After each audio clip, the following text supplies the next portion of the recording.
നമ്മുടെ കരിയർ മീറ്റിന്റെ ഈ സെഷൻ പ്രധാനമായും ചർച്ചകളാണ് നമ്മൾ ഉദ്ദേശിക്കുന്നത്. അതുകൊണ്ട് തന്നെ കൂടുതൽ സംസാരങ്ങൾക്ക് ഇതിൽ പ്രസക്തിയില്ല. ആ ചർച്ചകളുടെ ഒരു ആമുഖം എന്നുള്ള നിലയ്ക്ക് വിഷയം അവതരിപ്പിച്ചുകൊണ്ട് സംസാരിക്കുന്നതിന് വേണ്ടി പ്രൊഫസർ കെ പി സാഹിൽ സാറിനെ ആദരപൂർവ്വം ക്ഷണിക്കുന്നു.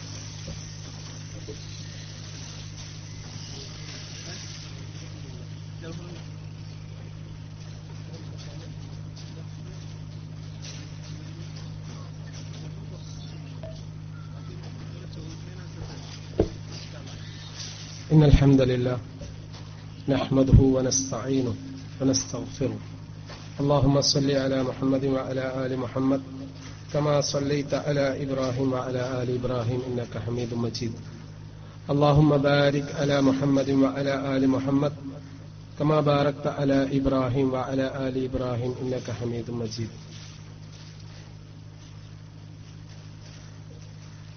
ഖുർആൻ മഹാത്ഭുതം എന്ന എക്സിബിഷനോടനുബന്ധിച്ച് സംഘടിപ്പിക്കപ്പെട്ട കരിയർ മീറ്റ് ഉദ്ഘാടനം ചെയ്ത professor V P Babu sir, അതുപോലെ തന്നെ വേദിയിലുള്ള വിശിഷ്യാതിഥികളെ,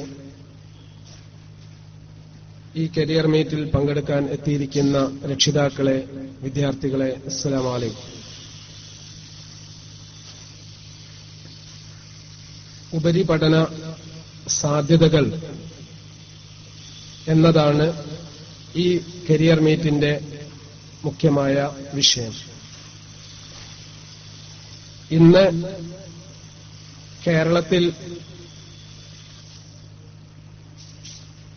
എല്ലാവരും സന്തോഷിക്കുന്ന ഒരു ദിവസം കൂടിയാണ്. കാരണം സിവിൽ സർവീസ് പരീക്ഷയുടെ റിസൾട്ട് വന്നപ്പോ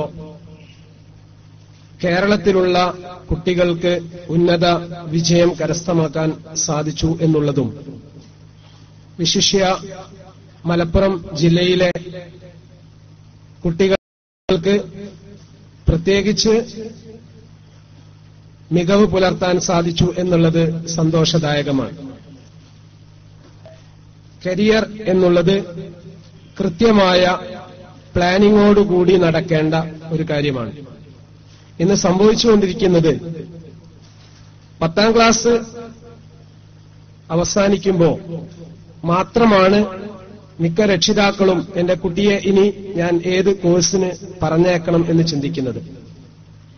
ഇതിൽ നിന്ന് വിഭിന്നമായി നേരത്തെ തന്നെ കരിയർ മോട്ടിവേഷൻ നൽകി കുട്ടിയുടെ അഭിരുചിയും കഴിവുകളും താൽപര്യ മേഖലയും കണ്ടെത്തി ആവശ്യമായ ഗൈഡൻസും സപ്പോർട്ടും നൽകുകയാണെങ്കിൽ ഉറച്ച തീരുമാനത്തിൽ കൂടി, കഠിന പരിശ്രമത്തിൽ കൂടി നമ്മുടെ മക്കൾക്ക് ഉന്നത വിജയം കരസ്ഥമാക്കാനും ഉപരി പഠന മേഖലയിൽ പ്രാവീണ്യം കരസ്ഥമാക്കാനും സാധിക്കും എന്നുള്ളത് തർക്കമറ്റ കാര്യമാണ്. വേണ്ടത്ര ഒരു പ്ലാനിങ്ങോ ലക്ഷ്യബോധമോ ഇല്ല എന്നുള്ളതാണ് മലയാളികളായ നമ്മെ സംബന്ധിച്ചിടത്തോളം ഏറ്റവും വലിയ അപകടം നിറഞ്ഞ കാര്യം. സൂചിപ്പിക്കുന്നത്, വിദ്യാർത്ഥികൾക്ക് ക്ലാസ് എടുക്കുന്ന ഘട്ടത്തിൽ ക്യാമ്പുകൾ സംഘടിപ്പിക്കുമ്പോൾ സാധാരണ നമ്മൾ ചോദിക്കാറുണ്ട്, നീ എന്തായിത്തീരാനാണ് ആഗ്രഹിക്കുന്നത്? 10ാം ക്ലാസ്സിലോ 12ാം ക്ലാസ്സിലോ എത്തിയ കുട്ടിക്ക് പോലും ഞാൻ ആരായിത്തീരണം എന്നുള്ള ഒരു കൃത്യമായ ലക്ഷ്യമില്ല. ഇവിടെ നിന്നാണ് നമ്മൾ തുടങ്ങേണ്ടത്. അതായത് ഞാൻ ആരായിത്തീരണം എന്ന ഒരു ടാർഗറ്റ് അല്ലെങ്കിൽ ഒരു ലക്ഷ്യം നമ്മുടെ മുമ്പിൽ ഉണ്ടാകുമ്പോൾ മാത്രമേ നമുക്കതായിത്തീരാൻ സാധിക്കുകയുള്ളൂ. നെഗറ്റീവായിട്ടുള്ള സ്ട്രോക്കുകളാണ് കൂടുതൽ കുട്ടികൾക്ക് കിട്ടിക്കൊണ്ടിരിക്കുന്നത്. കുട്ടികൾ തങ്ങളുടെ ആഗ്രഹങ്ങളോ അഭിലാഷങ്ങളോ അറിയിക്കുമ്പോൾ മാതാപിതാക്കൾ പോസിറ്റീവായിട്ടുള്ള സ്ട്രോക്കുകളാണ് നൽകേണ്ടത്. ഇപ്പൊ ഒരു കുട്ടി പറയുകയാണ്, എനിക്ക് പൈലറ്റ് ആവണം, നീയൊക്കെ എവിടെ പൈലറ്റ് ആവാൻ എന്നുള്ള രീതിയിൽ അവന്റെ ആഗ്രഹങ്ങളെ ഇല്ലാതാക്കുന്ന സംസാരങ്ങൾ രക്ഷിതാക്കളുടെ ഭാഗത്തു നിന്നോ അധ്യാപകരുടെ ഭാഗത്തു നിന്നോ ഒരിക്കലും ഉണ്ടാവാൻ പാടില്ല. അവരുടെ കഴിവുകളെ, കുട്ടികളുടെ കഴിവുകളെ കണ്ടെത്തി അത് പ്രോത്സാഹിപ്പിച്ചിട്ടുണ്ട് എങ്കിൽ തീർച്ചയായും മക്കൾക്ക് ഉന്നത വിജയം കരസ്ഥമാക്കാൻ സാധിക്കും. കൃത്യമായ പ്ലാനിങ്ങോടൊപ്പം തന്നെ നമ്മുടെ മക്കൾക്ക് വേണ്ടത് time management സ്കില്ലാണ്.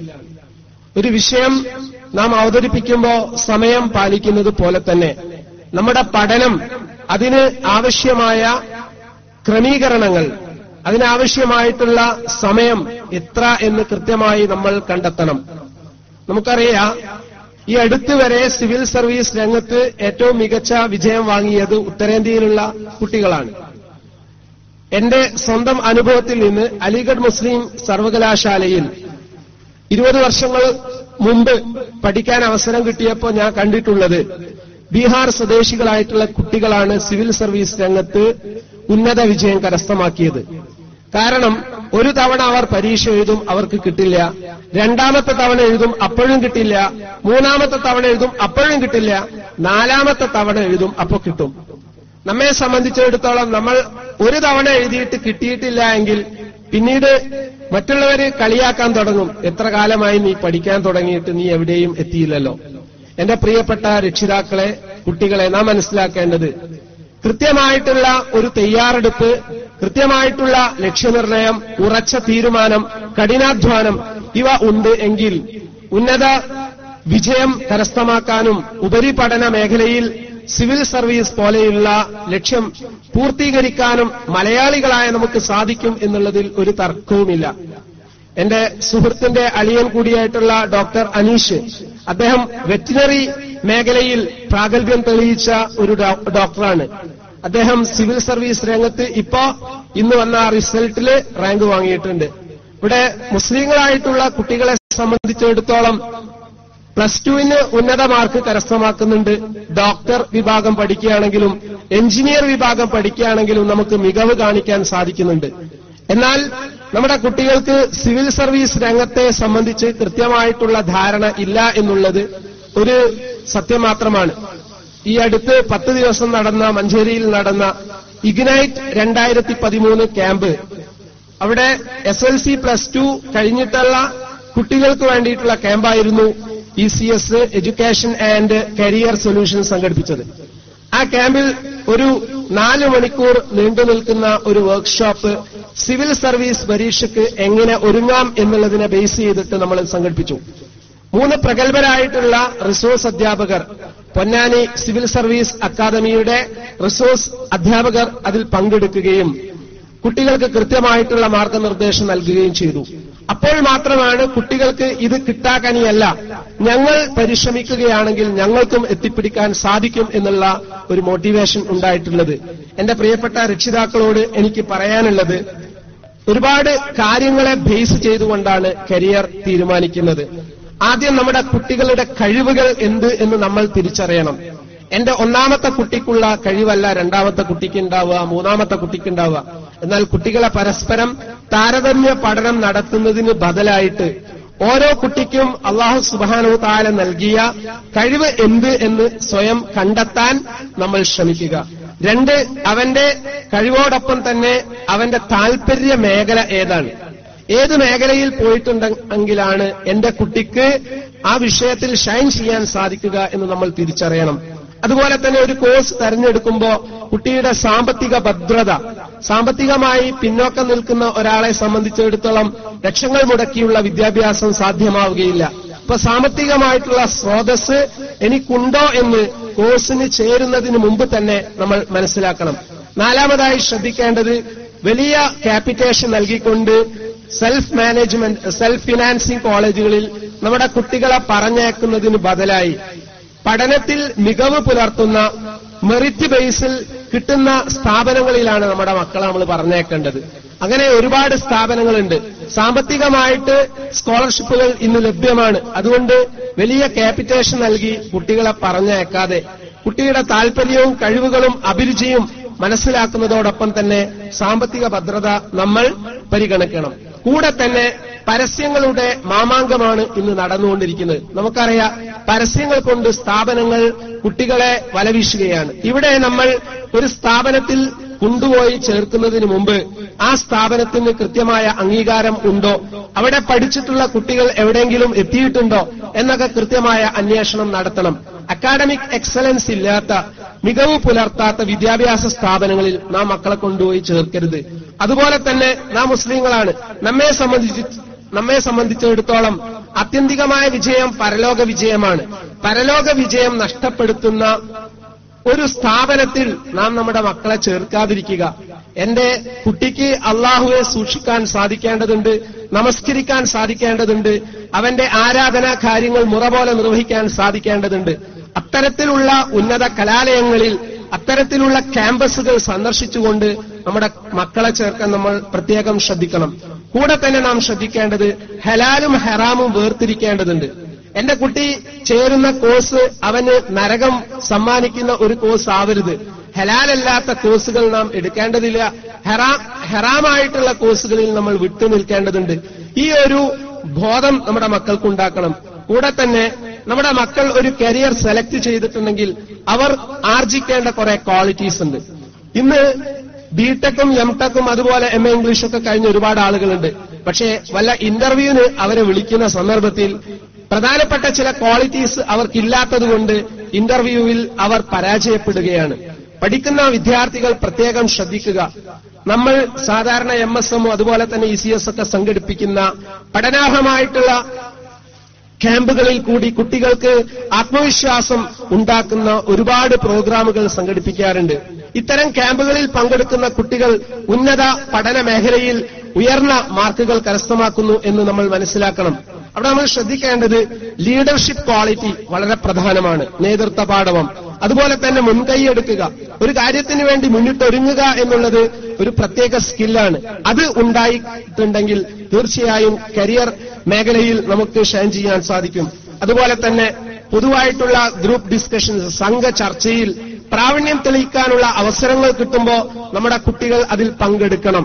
Group discussions civil service പോലെയുള്ള പരീക്ഷയിൽ GDക്കും അതുപോലെ തന്നെ ഇന്റർവ്യൂവിനും അങ്ങേയറ്റം പ്രാധാന്യമുണ്ട്.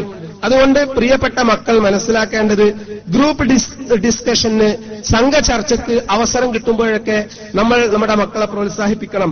അതുപോലെ തന്നെ ജീവിതത്തിൽ എല്ലാ മേഖലകളിലും, അത് കരിയർ ആവട്ടെ സ്വന്തം ജീവിത മേഖലയാവട്ടെ, അവിടെയൊക്കെ തന്നെ ഒത്തിരി ക്രൈസിസുകൾ ഉണ്ടാകും, പ്രതിസന്ധികൾ ഉണ്ടാകും. അപ്പൊ ഈ പ്രതിസന്ധികൾ എങ്ങനെ തരണം ചെയ്യാം എന്നുള്ളത് നമ്മൾ മനസ്സിലാക്കേണ്ട ഒരു മാർഗമാണ്. അപ്പൊ ഈ ക്രൈസിസിനെ മാനേജ് ചെയ്യാനുള്ള ഒരു സ്കിൽ കൂടി ഒരു ജോലി ഏറ്റെടുക്കുന്ന വ്യക്തിക്ക് നിർബന്ധമായിട്ട് ഉണ്ടാവണം. ഉദാഹരണമായിട്ട് ഒരു കമ്പനിയുടെ MD ആയിട്ട് സർവീസിൽ വരുന്ന ഒരാളെ സംബന്ധിച്ചിടത്തോളം ഒരുപാട് പ്രതിസന്ധികൾ അയാളുടെ കരിയർ മേഖലയിൽ അയാൾക്കുണ്ടാകും. അപ്പോൾ അവിടെ ആത്മവിശ്വാസത്തോടുകൂടി, നേതൃത്വ പാടവത്തോടുകൂടി ആ പ്രതികൂലമായിട്ടുള്ള സാഹചര്യങ്ങളെ നേരിടാനുള്ള ഒരു കെൽപ്പ്, തന്റേടം കുട്ടിക്കുണ്ടെങ്കിൽ മാത്രമേ, ഉദ്യോഗാർത്ഥിക്കുണ്ടെങ്കിൽ മാത്രമേ അവിടെ വിജയം വരിക്കാൻ സാധിക്കുകയുള്ളൂ. അതുപോലെ തന്നെ നിർണിതമായ ഘട്ടങ്ങളിൽ തീരുമാനമെടുക്കുക എന്നുള്ളത്, ഡിസിഷൻ മേക്കിംഗ് എന്നുള്ളത് വളരെ പ്രധാനപ്പെട്ട ഒരു ഗുണമാണ്. അതുപോലെ തന്നെ നമ്മുടെ ഉള്ള വിഷയങ്ങൾ വളരെ ഫലപ്രദമായി കമ്മ്യൂണിക്കേറ്റ് ചെയ്യുക, അതിലാണ് നമ്മൾ പരാജയപ്പെടുന്നത്. ഇംഗ്ലീഷ് മേഖലയിലൊക്കെ നമുക്കറിയാം, നന്നായി പഠിക്കുന്നുണ്ട്, പക്ഷേ കമ്മ്യൂണിക്കേറ്റ് ചെയ്യുന്ന കാര്യത്തിൽ, ആശയവിനിമയം നടത്തുന്ന കാര്യത്തിൽ മലയാളികൾ പരാജയപ്പെടുന്നു. അതുകൊണ്ട് അത്തരം മേഖലയിൽ കൂടി നമ്മുടെ മക്കൾക്ക് പ്രത്യേകമായിട്ടുള്ള ട്രെയിനിങ് നമ്മൾ കൊടുക്കേണ്ടതുണ്ട്. അതുകൊണ്ട് ഞാൻ അവസാനിപ്പിക്കുകയാണ്. ഉപരിപഠനം എന്നുള്ളത് ഒരു സുപ്രഭാതത്തിൽ നമുക്ക് കിട്ടുന്ന കാര്യമല്ല. ഇന്ന് ഉപരിപഠനത്തിന്റെ അവസരങ്ങൾ തുറന്നു കിടക്കുകയാണ്. പ്രഗത്ഭരായിട്ടുള്ള ഒരുപാട് വ്യക്തികൾ വ്യത്യസ്ത മേഖലകളിൽ ഇന്ന് പ്രവർത്തിച്ചുകൊണ്ടിരിക്കുന്നു.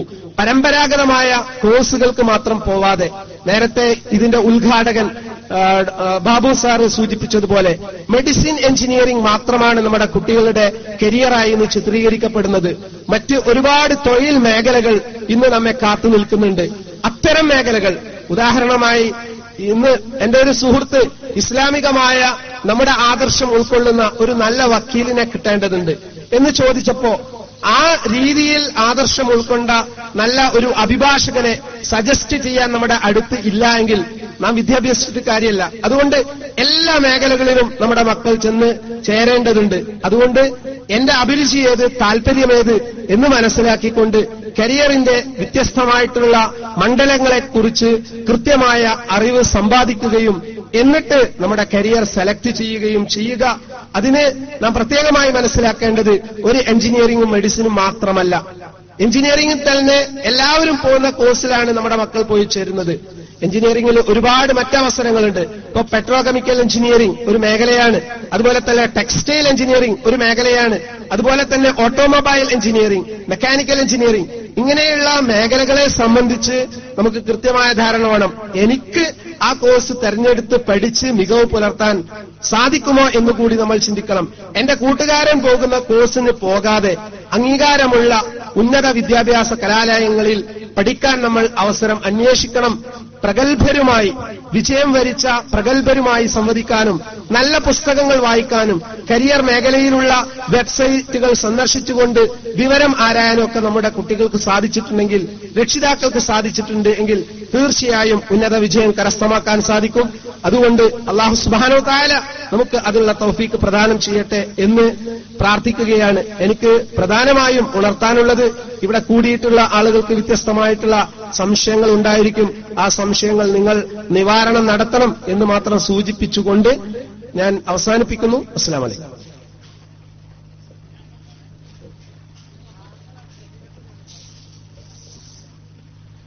നമ്മുടെ സദസ്സിനുള്ള അവസരമാണ്.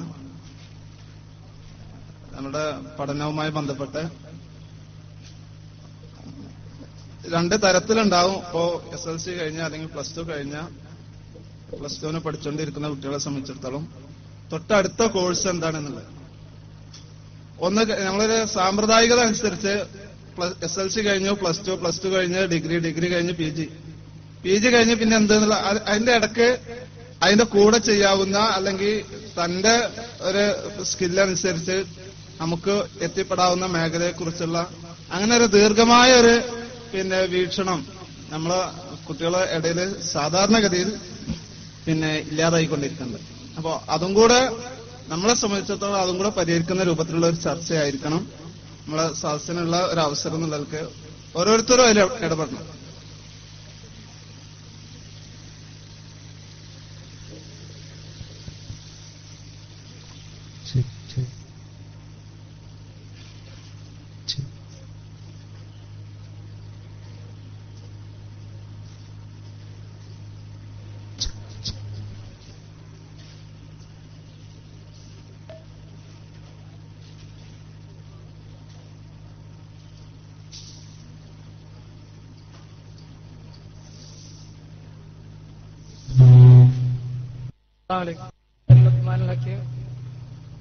ചോദ്യം പറഞ്ഞാൽ ബാബു സാർ നേരത്തെ സൂചിപ്പിച്ചു, രക്ഷിതാക്കൾക്കിടയിലുള്ള കുട്ടികൾക്ക് കൊടുക്കുന്ന സ്ട്രെങ്ത്തുകളെ കുറിച്ചിട്ട് സാറ് സൂചിപ്പിച്ചു. അത്രയും കാലം മുമ്പ് ഉള്ള ഒരു ചരിത്രം സാറ് പറഞ്ഞു, ഒരു ഡോക്ടറാക്കാനുള്ള ഒരു രാഷ്ട്രീയ പ്രമുഖന്റെ കാര്യം സൂചിപ്പിച്ചു. എന്നിട്ടും ഈ കാലത്ത് വരെ ആയിട്ടും ആ ഒരു സംഭവം തുടർന്നുകൊണ്ടിരിക്കുന്നത് എന്തുകൊണ്ടാണ്? നമ്മുടെ പ്രാഥമിക വിദ്യാഭ്യാസത്തിന്റെ അപര്യാപ്തത കൊണ്ടാണോ അതുണ്ടാവുന്നത്?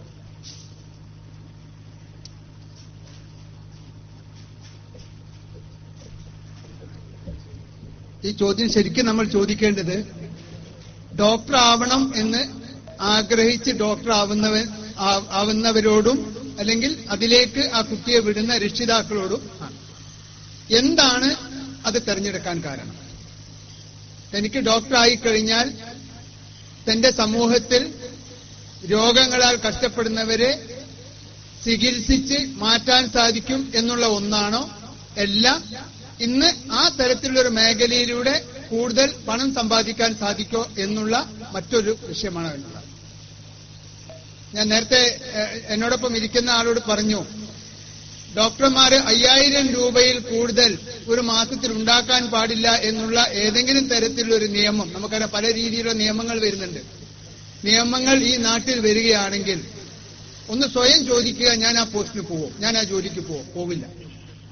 ഞാൻ ഡിഗ്രി പഠിക്കുന്ന കാലത്ത് ഞാൻ കേട്ടിട്ടുണ്ട്, MSc ഫിസിക്സിന് കിട്ടുന്നതിന് അല്ലെങ്കിൽ അതുപോലുള്ള സയൻസ് വിഷയങ്ങളിൽ കിട്ടാനാണ് ബുദ്ധിമുട്ട്, എന്നാൽ മെഡിസിനൊക്കെ കിട്ടുന്ന മെഡിസിനും എഞ്ചിനീയറിംഗിനും ഈസി ആയിട്ട് ചേരാൻ സാധിക്കും. എന്റെ കൂടെ പഠിച്ച, ഞാൻ MA അറബിക്കായിരുന്നു കഴിഞ്ഞത്, എന്റെ കൂടെ പഠിച്ച സി ഹംസ എന്ന് പറയുന്ന തിരുരങ്ങാടി PSMO കോളേജിൽ എന്നോടൊപ്പം പ്രീ ഡിഗ്രി പഠിച്ചിട്ടുള്ള ഈ ഹംസ, അദ്ദേഹത്തിന് അന്ന് എഞ്ചിനീയറിംഗ് കിട്ടുമായിരുന്നു. അദ്ദേഹം പ്രീ ഡിഗ്രി കഴിഞ്ഞതിന് ശേഷം എഞ്ചിനീയറിംഗിനായി പോയില്ല. അന്ന് എൻട്രൻസ് ടെസ്റ്റ് ഒന്നുമില്ല. ഡിഗ്രി മാത്തമാറ്റിക്സിന് ചേർന്നു. മാത്തമാറ്റിക്സിന്റെ കോഴ്സ് പാസ്സായതിനു ശേഷം അദ്ദേഹത്തിന് കിട്ടുമായിരുന്നു. അപ്പോഴും പോയിട്ടില്ല. അദ്ദേഹം സെലക്ട് ചെയ്തത് MA അറബിക്കായിരുന്നു. അദ്ദേഹത്തിന്റെ മുമ്പിൽ സിവിൽ സർവീസ് ആയിരുന്നു. MA അറബിക്ക് റാങ്കോടുകൂടി പാസ്സായ ഉടനെ അദ്ദേഹം ചെയ്തത് ഇവിടെ നിൽക്കുകയാണ്. കാരണം അന്ന് എന്താണ് IAS എന്ന് കാര്യമായി ഇവിടുത്തെ ആർക്കും ബോധമില്ലായിരുന്നു. ഞങ്ങൾക്കൊന്നും ബോധമില്ലായിരുന്നു. IAS എന്ന് പറയുന്നത് ഈ ഡിഗ്രി പോലുള്ള എന്തോ ഒന്നാണ് എന്നും അത് നമ്മെപ്പോലെയുള്ള ഈ മലപ്പുറം ജില്ലയിലെ ആളുകൾക്കൊന്നും ലഭ്യമാവാൻ സാധ്യതയില്ലാത്തത് എന്നും ചിന്തിക്കുന്ന ഒരു ഘട്ടമായിരുന്നു. പക്ഷേ ഹംസ ഉടൻ പോയത് ഡൽഹിയിലേക്കായിരുന്നു. അദ്ദേഹം അവിടെ പോയി സിവിൽ സർവീസ് കോച്ചിങ്ങിന് ചേർന്നു. ഒപ്പം തന്നെ അദ്ദേഹം അവിടെ LLBക്ക് ചേർന്നു. ഉറുദു ഡിപ്ലോമയ്ക്ക് കൂടി ചേർന്നു. ഫലത്തെ അദ്ദേഹത്തിന് IAS വാങ്ങാൻ സാധിച്ചില്ലെങ്കിലും ഇന്ന് ഏറ്റവും ഉന്നതമായ നിലയിൽ റെയിൽവേ സർവീസിൽ വർക്ക് ചെയ്യുന്ന ഒരു തലത്തിലേക്ക് എത്തിപ്പെടാൻ സാധിക്കും. അപ്പൊ നമ്മൾ ലക്ഷ്യം വെക്കുന്ന സമയത്ത് അതൊരിക്കലും പണസമ്പാദനത്തിന് വേണ്ടി ആവരുത്. ഇന്ന് പണസമ്പാദനത്തിന് മുഖ്യമായ ഒന്ന് കൊടുക്കുമ്പോഴാണ് നമുക്ക് ഏറ്റവും നല്ലത് ഡോക്ടർ ആവാൻ ആണ് എന്നുള്ള ഒന്നിലേക്ക് വരുന്നത്. നമുക്ക് അതിലേറെ നമുക്ക് നൽകുന്ന ഗുണം നൽകുന്ന ഒട്ടേറെ മേഖലകളുണ്ട്. അല്ലെങ്കിൽ അതിലേറെ സമൂഹത്തെ സേവിക്കാൻ സാധിക്കുന്ന ഒട്ടേറെ മേഖലകളുണ്ട്. അതിലേക്ക് വരുന്ന സമയത്ത് നമുക്ക് ഈ പറയുന്ന ഒന്ന് മാറാൻ സാധിക്കും. അപ്പൊ നമ്മൾ കാണേണ്ടത് ജീവിത ലക്ഷ്യം വെക്കുന്നത് അത് പണത്തിന് വേണ്ടി മാത്രമായിരിക്കരുത് എന്ന് കരുതി കഴിയുമ്പോൾ നമ്മൾ നേരത്തെ പറഞ്ഞിട്ടുള്ള ഒരു ഒന്നിലേക്ക് നമുക്ക് എത്തിപ്പെടാൻ സാധിക്കും.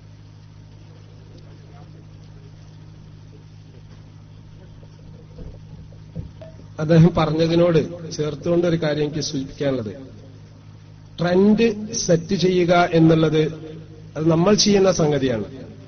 ഇപ്പൊ ഈ മെഡിക്കൽ എഞ്ചിനീയറിംഗ് മേഖല തെരഞ്ഞെടുക്കുന്നത് ഒരു ട്രെൻഡായി കേരളത്തിൽ മാറിയത് അത് നമ്മളങ്ങനെ ചിന്തിച്ചു, അങ്ങനെ പ്രവർത്തിക്കാൻ വേണ്ടിയിട്ട് പ്രോത്സാഹനങ്ങൾ നൽകി.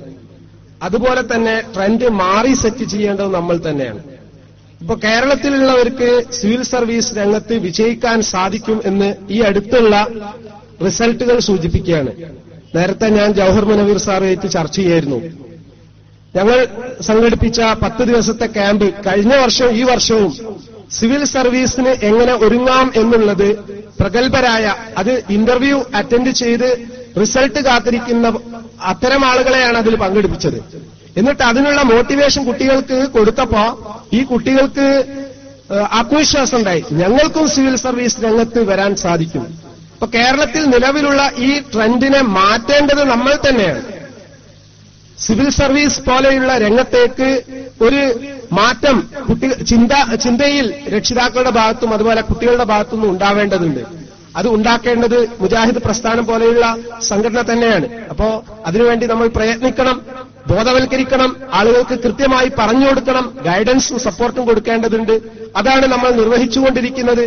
പലതുള്ളി പെരുവള്ളം എന്ന് പറഞ്ഞതുപോലെ ഇത്തരത്തിലുള്ള പ്രോഗ്രാമുകൾ തന്നെയാണ് അത് ട്രെൻഡ് മാറ്റാനുള്ള ഏക വഴി എന്ന് നമുക്ക് മനസ്സിലാക്കാൻ സാധിക്കും.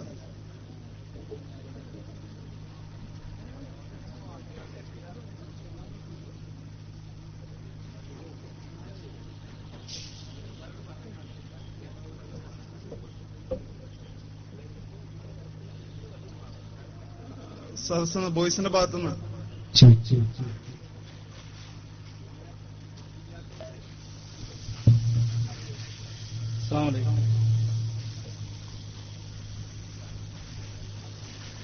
സാർ നേരത്തെ സൂചിപ്പിച്ചതുമായി ബന്ധപ്പെട്ട ഒരു സംശയമാണ്. ഇപ്പോ ഞാൻ വരുന്ന സമയത്ത് ഒരാളെന്നോട് ചോദിച്ചു, അപ്പൊ കരിയർ മീറ്റ് ഉണ്ടായപ്പോൾ ചോദിക്കാന്ന് വിചാരിച്ചു. ഈ തവണ +2 കഴിഞ്ഞ ഒരു പെൺകുട്ടി, അവൾക്ക് BA സൈക്കോളജി പഠിക്കണമെന്ന് ആഗ്രഹിച്ചിരിക്കുന്ന ഒരു പെൺകുട്ടിയാണ്. അപ്പോ നേരത്തെ സാറ് പറഞ്ഞതുപോലെ ആ കുട്ടിയോട് നമുക്ക് നിർദ്ദേശിക്കാൻ പറ്റുന്നത് എന്താണ്? ഇസ്ലാമിക ബൗണ്ടറിയിൽ നിന്നുകൊണ്ട് BA സൈക്കോളജി പഠിക്കുവാൻ സാധിക്കുമോ? ആ രംഗത്ത് ഷൈൻ ചെയ്യാൻ കഴിയുമോ? അതിന് പറ്റിയ ഒരു സ്ഥാപനം കോഴിക്കോട് ജില്ലയിലോ കണ്ണൂർ ജില്ലയിലോ ഉണ്ടോ എന്നുള്ളത്.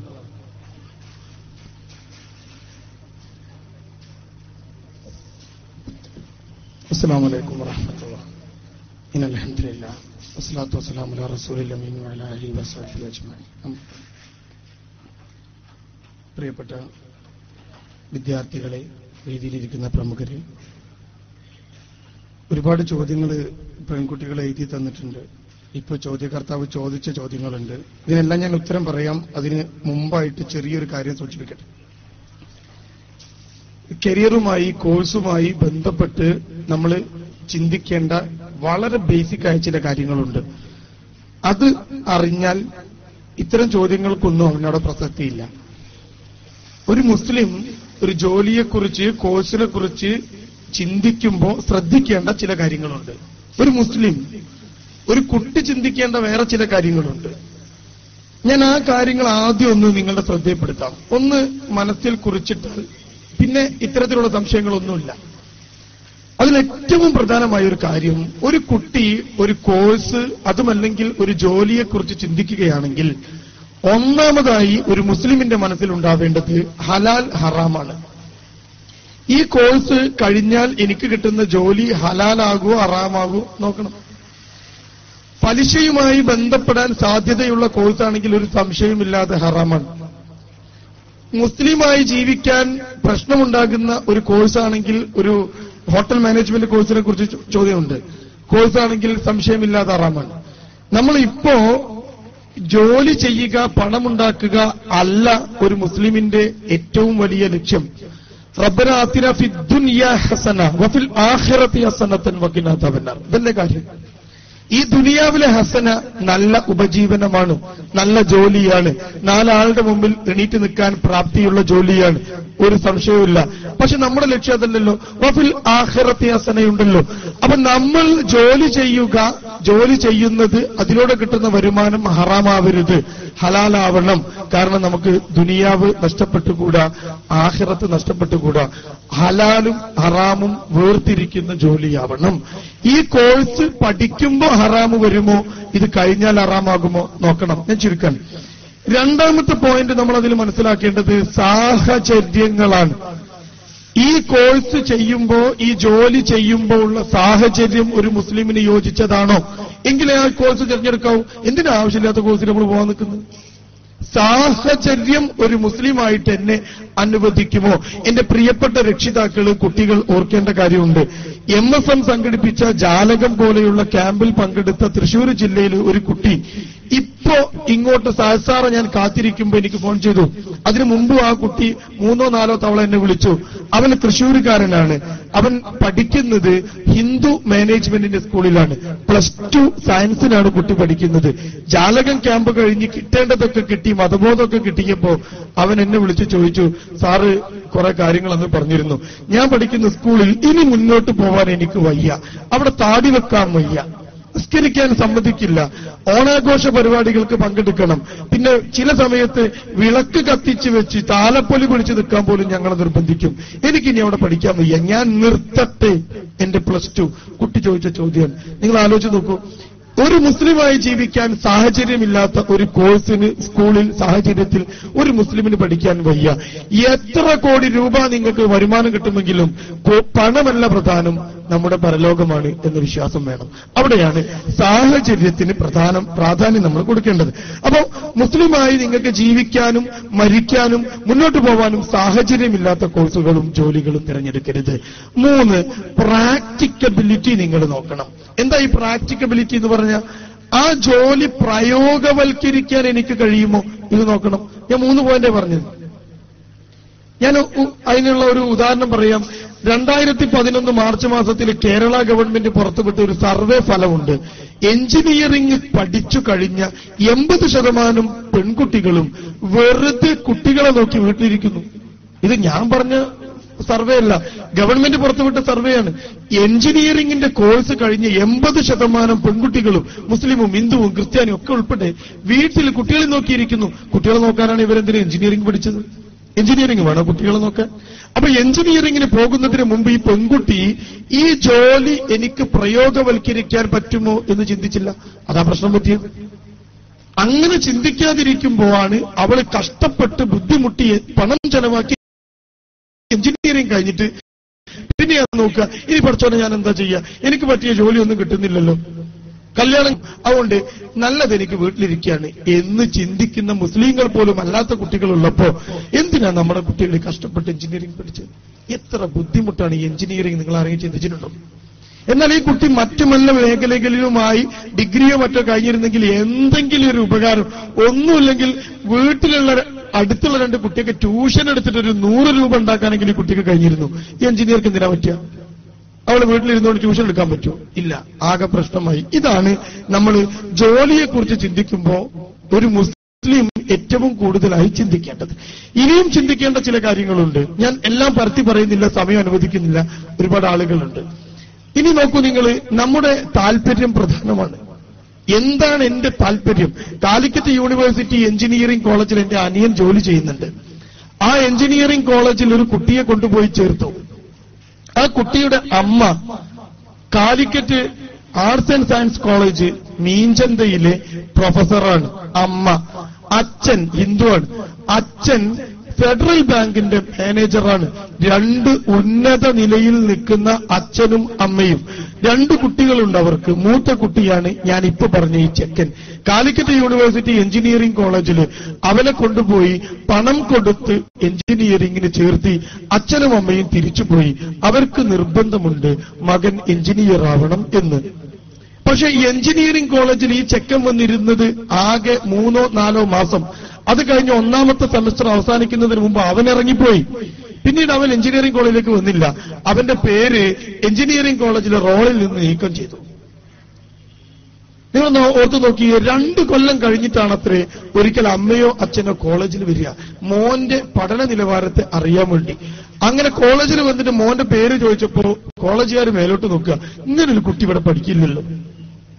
ആ അമ്മ പറഞ്ഞത്രേ, ഉണ്ട്, ഇന്നലെ കൂടി എന്റെ മോൻ കോളേജിലേക്ക് പോന്നിട്ടുണ്ട് എന്ന് അമ്മ പറയാൻ. അവിടെ പരിശോധിച്ച് അവർ പറഞ്ഞു, അങ്ങനെ ഒരു കുട്ടി ഇല്ല. ഉണ്ട്, ഞാനാ ചേർത്തത്. അങ്ങനെ രജിസ്റ്റർ എടുത്തു. നോക്കിയപ്പോ അങ്ങനെ ഒരു കുട്ടി ചേർന്നിട്ടുണ്ട്. 3 മാസം കഴിഞ്ഞ് പോയിട്ടുണ്ട്. പോയപ്പം കോളേജിൽ നിന്ന് കത്തയച്ചിട്ടുണ്ട്. അതൊക്കെ ആ കുട്ടി മനോഹരമായിട്ട് കൈക്കലാക്കിയിട്ടുണ്ട്. കുട്ടിയെ കൂട്ടി അമ്മ പിറ്റേ ദിവസം വന്നു. ജുബ്ബൊക്കെ ഇട്ട് അല്പം താടിയൊക്കെ നീട്ടി ഒരു സഞ്ചും തോളിൽ തൂക്കിയ ഒരു ചെക്കൻ. ചെക്കനോട്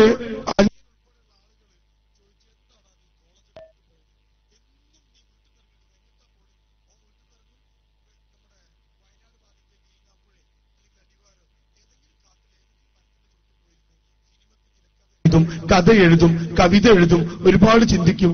ഇതാണ് കുട്ടിയുടെ ഇൻട്രസ്റ്റ്. ഇങ്ങനെ കഥയും കവിതയും ചിന്തയുമുള്ള കുട്ടിയെ എഞ്ചിനീയറിംഗിന് കൊണ്ടുപോയിട്ടാൽ ഇങ്ങനെ ഉണ്ടാവും കാര്യം. അപ്പൊ ആദ്യം നോക്കേണ്ട കാര്യം എന്താ? ഇതൊക്കെ ഒരു മുസ്ലിം നോക്കണം. പ്ലസ് കുട്ടിയുടെ ഇൻട്രസ്റ്റ് നോക്കണം. എന്റെ അടുത്ത് മിനിയാന്ന് കൗൺസിലിംഗിന് വന്നു, പറഞ്ഞാൽ കേൾക്കൂല എന്ന് പറഞ്ഞ ഒരു കുട്ടിയെ കൊണ്ട്, ആ കുട്ടിയെ കുറിച്ച് ആ കുട്ടിയുടെ ഉമ്മ പറഞ്ഞ 1ാമത്തെ കുറ്റം, അവക്ക് 7 A+ ആയിരുന്നു പിന്നെ SLCക്ക് കിട്ടിയിരുന്നത്. 7 A+. 7 A+ ആയിരുന്നു കിട്ടിയത്. നിങ്ങൾ ആലോചിച്ച് നോക്ക്. എന്നിട്ട് എന്റെ മോള് ഞങ്ങളൊന്നും പറഞ്ഞ് കേൾക്കാതെ ഹ്യൂമാനിറ്റീസ് എടുത്തു. അപ്പൊ നിങ്ങൾ എന്താ പറഞ്ഞ്? സയൻസ് എടുക്കാൻ. അവളെന്താ എടുത്ത്? ഹ്യൂമാനിറ്റീസ്. അപ്പൊ കുട്ടിയുടെ താല്പര്യത്തിന് വിലയില്ലേ? താല്പര്യമാണ് പ്രധാനം. ചില കുട്ടികൾ ഇതേപോലത്തെ ഇതിൽ എഴുതി ചോദിക്കും. എന്താ ചോദിക്കാന്നറിയോ? ഞാനിപ്പോ SLC കഴിഞ്ഞ് ഏറ്റവും പെട്ടെന്ന് കിട്ടാവുന്ന ജോലി ഏതാ? തെങ്ങുമ്പോ കയറാൻ പോയാൽ മതി എന്ന് ഞാൻ പറഞ്ഞു. ഇപ്പൊ കിട്ടാവുന്ന ജോലി ഏതാ? അല്ലേ? അപ്പൊ കുട്ടികൾ നോക്കുന്നത് ഏറ്റവും പെട്ടെന്ന് കിട്ടാവുന്ന ജോലിയാണ്. അങ്ങനെ ജോലിയില്ല. ചില കുട്ടികൾ ചോദിക്കും, ഏറ്റവും കൂടുതൽ ശമ്പളം കിട്ടുന്ന, പെട്ടെന്ന് ജോലി കിട്ടുന്ന കോഴ്സ് ഏതാ? അങ്ങനെ ഒന്നുമല്ല നീ നോക്കേണ്ടത്. ഒരു സ്കോപ്പും ഇല്ലെങ്കിലും നിങ്ങളുടെ താല്പര്യത്തിലുള്ള ഒരു ജോലിയുമായി മുന്നോട്ട് പോയാൽ നിങ്ങളെ പിടിക്കാൻ ഒരാളും ലോകത്തുണ്ടാവില്ല. കണ്ടോ, നന്നായി എഴുതാനും വായിക്കാനും നല്ല വായനാശീലവും എഴുത്തും കഴിവുള്ള ഒരു കുട്ടി അതുമായി ബന്ധപ്പെട്ട മേഖലയ്ക്കാണ് പോവേണ്ടത്. ഇങ്ങനെയാണ് ജോലിയെക്കുറിച്ച് നിങ്ങൾ തീരുമാനിക്കേണ്ടത്. ഇൻഷാ അല്ലാഹ് എന്റെ കയ്യിൽ ക്വസ്റ്റ്യനുകളുണ്ട്, അതിന് പിന്നീട് ഞാൻ മറുപടി പറയാം. അപ്പൊ ഇപ്പൊ ചോദിച്ച ആളുടെ ചോദ്യത്തിനുള്ള ഉത്തരവും അത് തന്നെയാണ്. അപ്പൊ ഇത്തരം കാര്യങ്ങൾ നോക്കി മുന്നോട്ട് പോകണം. ബാക്കി നമ്മൾ ചോദ്യത്തിന് മറുപടി പറയാം ഇൻഷാ അല്ലാഹ്. സഹോദരങ്ങളെ, നമ്മളുടെ ഈ മഹാത്ഭുതം ഖുർആൻ എന്ന പ്രമേയത്തിൽ നടക്കുന്ന ഇൻസൈറ്റ് എക്സിബിഷന്റെ ഓടനുബന്ധിച്ച് നമ്മൾ സംഘടിപ്പിക്കുന്ന കരിയർ സെമിനാറാണ് ഇവിടെ നടന്നുകൊണ്ടിരിക്കുന്നത്. പ്രഗത്ഭരായ മോങ്ങം കോളേജിലെ ഇംഗ്ലീഷ് വിഭാഗം മേധാവി professor KP Syed sir, Farook college training കോളേജിലെ അസിസ്റ്റന്റ് പ്രൊഫസർ ജൗഹർ മുനവർ, അതേപോലെ തന്നെ വളരെ കാലമായി ഈ അധ്യാപന രംഗത്തും അക്കാഡമിക് രംഗത്തും അഡ്മിനിസ്ട്രേഷൻ രംഗത്തും പ്രതിഭ തെളിയിച്ച പ്രൊഫസർ VP ബാബു, തുടങ്ങിയവരാണ് ഈ സെമിനാർ കൈകാര്യം ചെയ്തുകൊണ്ടിരിക്കുന്നത്.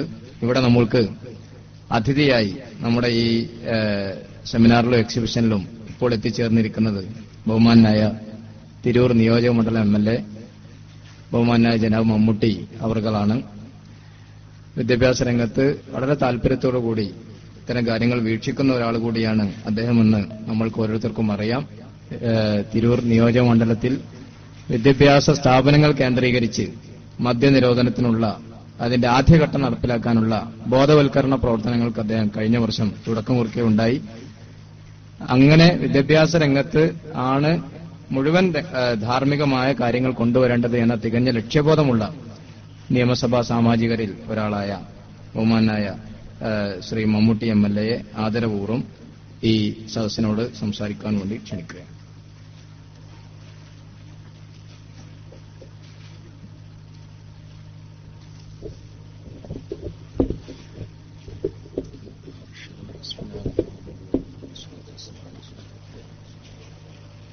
പ്രിയങ്കരനായ അധ്യക്ഷൻ അബ്ദുൽ ഹരി സാഹിബ് അവരോട്,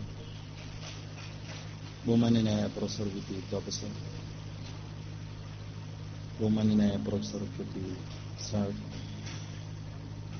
ജനാബ് ജൗഹർ മുനവർ, ജാഫർ പകര, മറ്റ് വേദിയിലും ശാസ്ത്രമുള്ള വിശിഷ്ട വ്യക്തിത്വങ്ങളെ, പ്രിയങ്കരായ സഹോദരി സഹോദരന്മാരെ, അസ്സലാമു അലൈക്കും വറഹ്മത്തുള്ളാഹി. വളരെ വിജ്ഞാനപ്രദവും ചിന്തോദ്ദീപകവുമായ ഒരു എക്സിബിഷനാണ് ഇവിടെ നടക്കുന്നത്. MSFന്റെ ഈ സംരംഭം അല്ലാഹു സുബ്ഹാനഹു വ തആല സ്വീകരിക്കുമാറാവട്ടെ ഞാൻ പ്രാർത്ഥിക്കുന്നു. നമ്മുടെ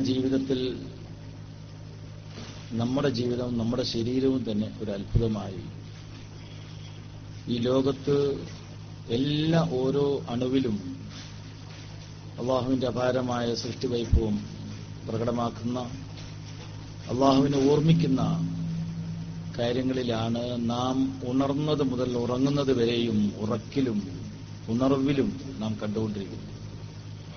പക്ഷെ നമുക്കറിയാം, ഒരു ചിന്തയിലേക്ക് നയിക്കുന്നത് ചില നിമിത്തങ്ങളാണ്. മഹാനായ നബി കരീം സ്വല്ലല്ലാഹു അലൈഹി വസല്ലം മുഖേനയാണ് നമുക്ക് വിശുദ്ധ ഖുർആൻ പൂർണ്ണമായും അവതരിപ്പിക്കപ്പെട്ടത്. ആ വിശുദ്ധ ഖുർആനിൽ നിന്ന് അല്പം ഓതാൻ തന്റെ സഹചാരിയോട് ആവശ്യപ്പെട്ട മഹാനായ നബി കരീം സ്വല്ലല്ലാഹു അലൈഹി വസല്ലം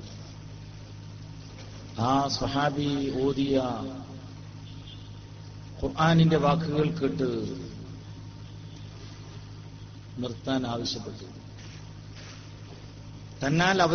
തന്നിലൂടെ അവതരിപ്പിക്കപ്പെട്ട വിശുദ്ധ ഖുർആന്റെ വാക്യങ്ങൾ മറ്റൊരാളിലൂടെ കേട്ടപ്പോൾ ഉണ്ടായ ആ ചിന്ത,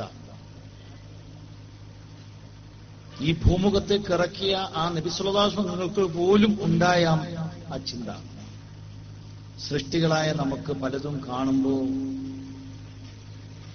ഒരുപക്ഷെ ചിന്തിക്കാൻ കഴിഞ്ഞില്ലെങ്കിൽ ഇത്തരം വേദികൾ ഒരുങ്ങുമ്പോൾ ചില എക്സിബിഷനിലൂടെ ചില കാര്യങ്ങൾ നമ്മുടെ ശ്രദ്ധയിൽ പെട്ടെന്ന് പോകും. നമുക്ക് നിസ്സാരമായി തോന്നുന്ന പല കാര്യങ്ങളുടെയും വൈപുല്യം ഇങ്ങനെ പ്രകടമാക്കുമ്പോഴാണ് നമുക്ക് മനസ്സിലാവുക. ഞാനിപ്പോ എക്സിബിഷനിലൂടെ കടന്നുപോയപ്പോൾ നാം നിസ്സാരമായി കാണുന്ന ചില ജീവികളുടെ വിശാലമായ ചിത്രം കണ്ടപ്പോൾ, ആ ഈച്ചയുടെ ഫോട്ടോ ഞാൻ കണ്ടപ്പോൾ അതിന്റെ കളർ കോമ്പിനേഷനും അതിന്റെ സൃഷ്ടിപ്പും അതിന്റെ ഓരോ അണുവിലുമുള്ള പ്രകടമായി ഞാൻ വല്ലാതെ അത്ഭുതപ്പെടുത്തി. ആ ഘട്ടത്തിൽ സുബ്ഹാനല്ലാഹ് എന്ന് പറയുമ്പോഴാണ് നമ്മൾ അത് തീർക്കുന്നതും ആ അറിഞ്ഞുകൊണ്ട് അള്ളാഹുവിന്റെ ആ കഴിവിനെ വാഴ്ത്തുമ്പോഴുണ്ടാകുന്ന മാറ്റം, അത് നമ്മുടെ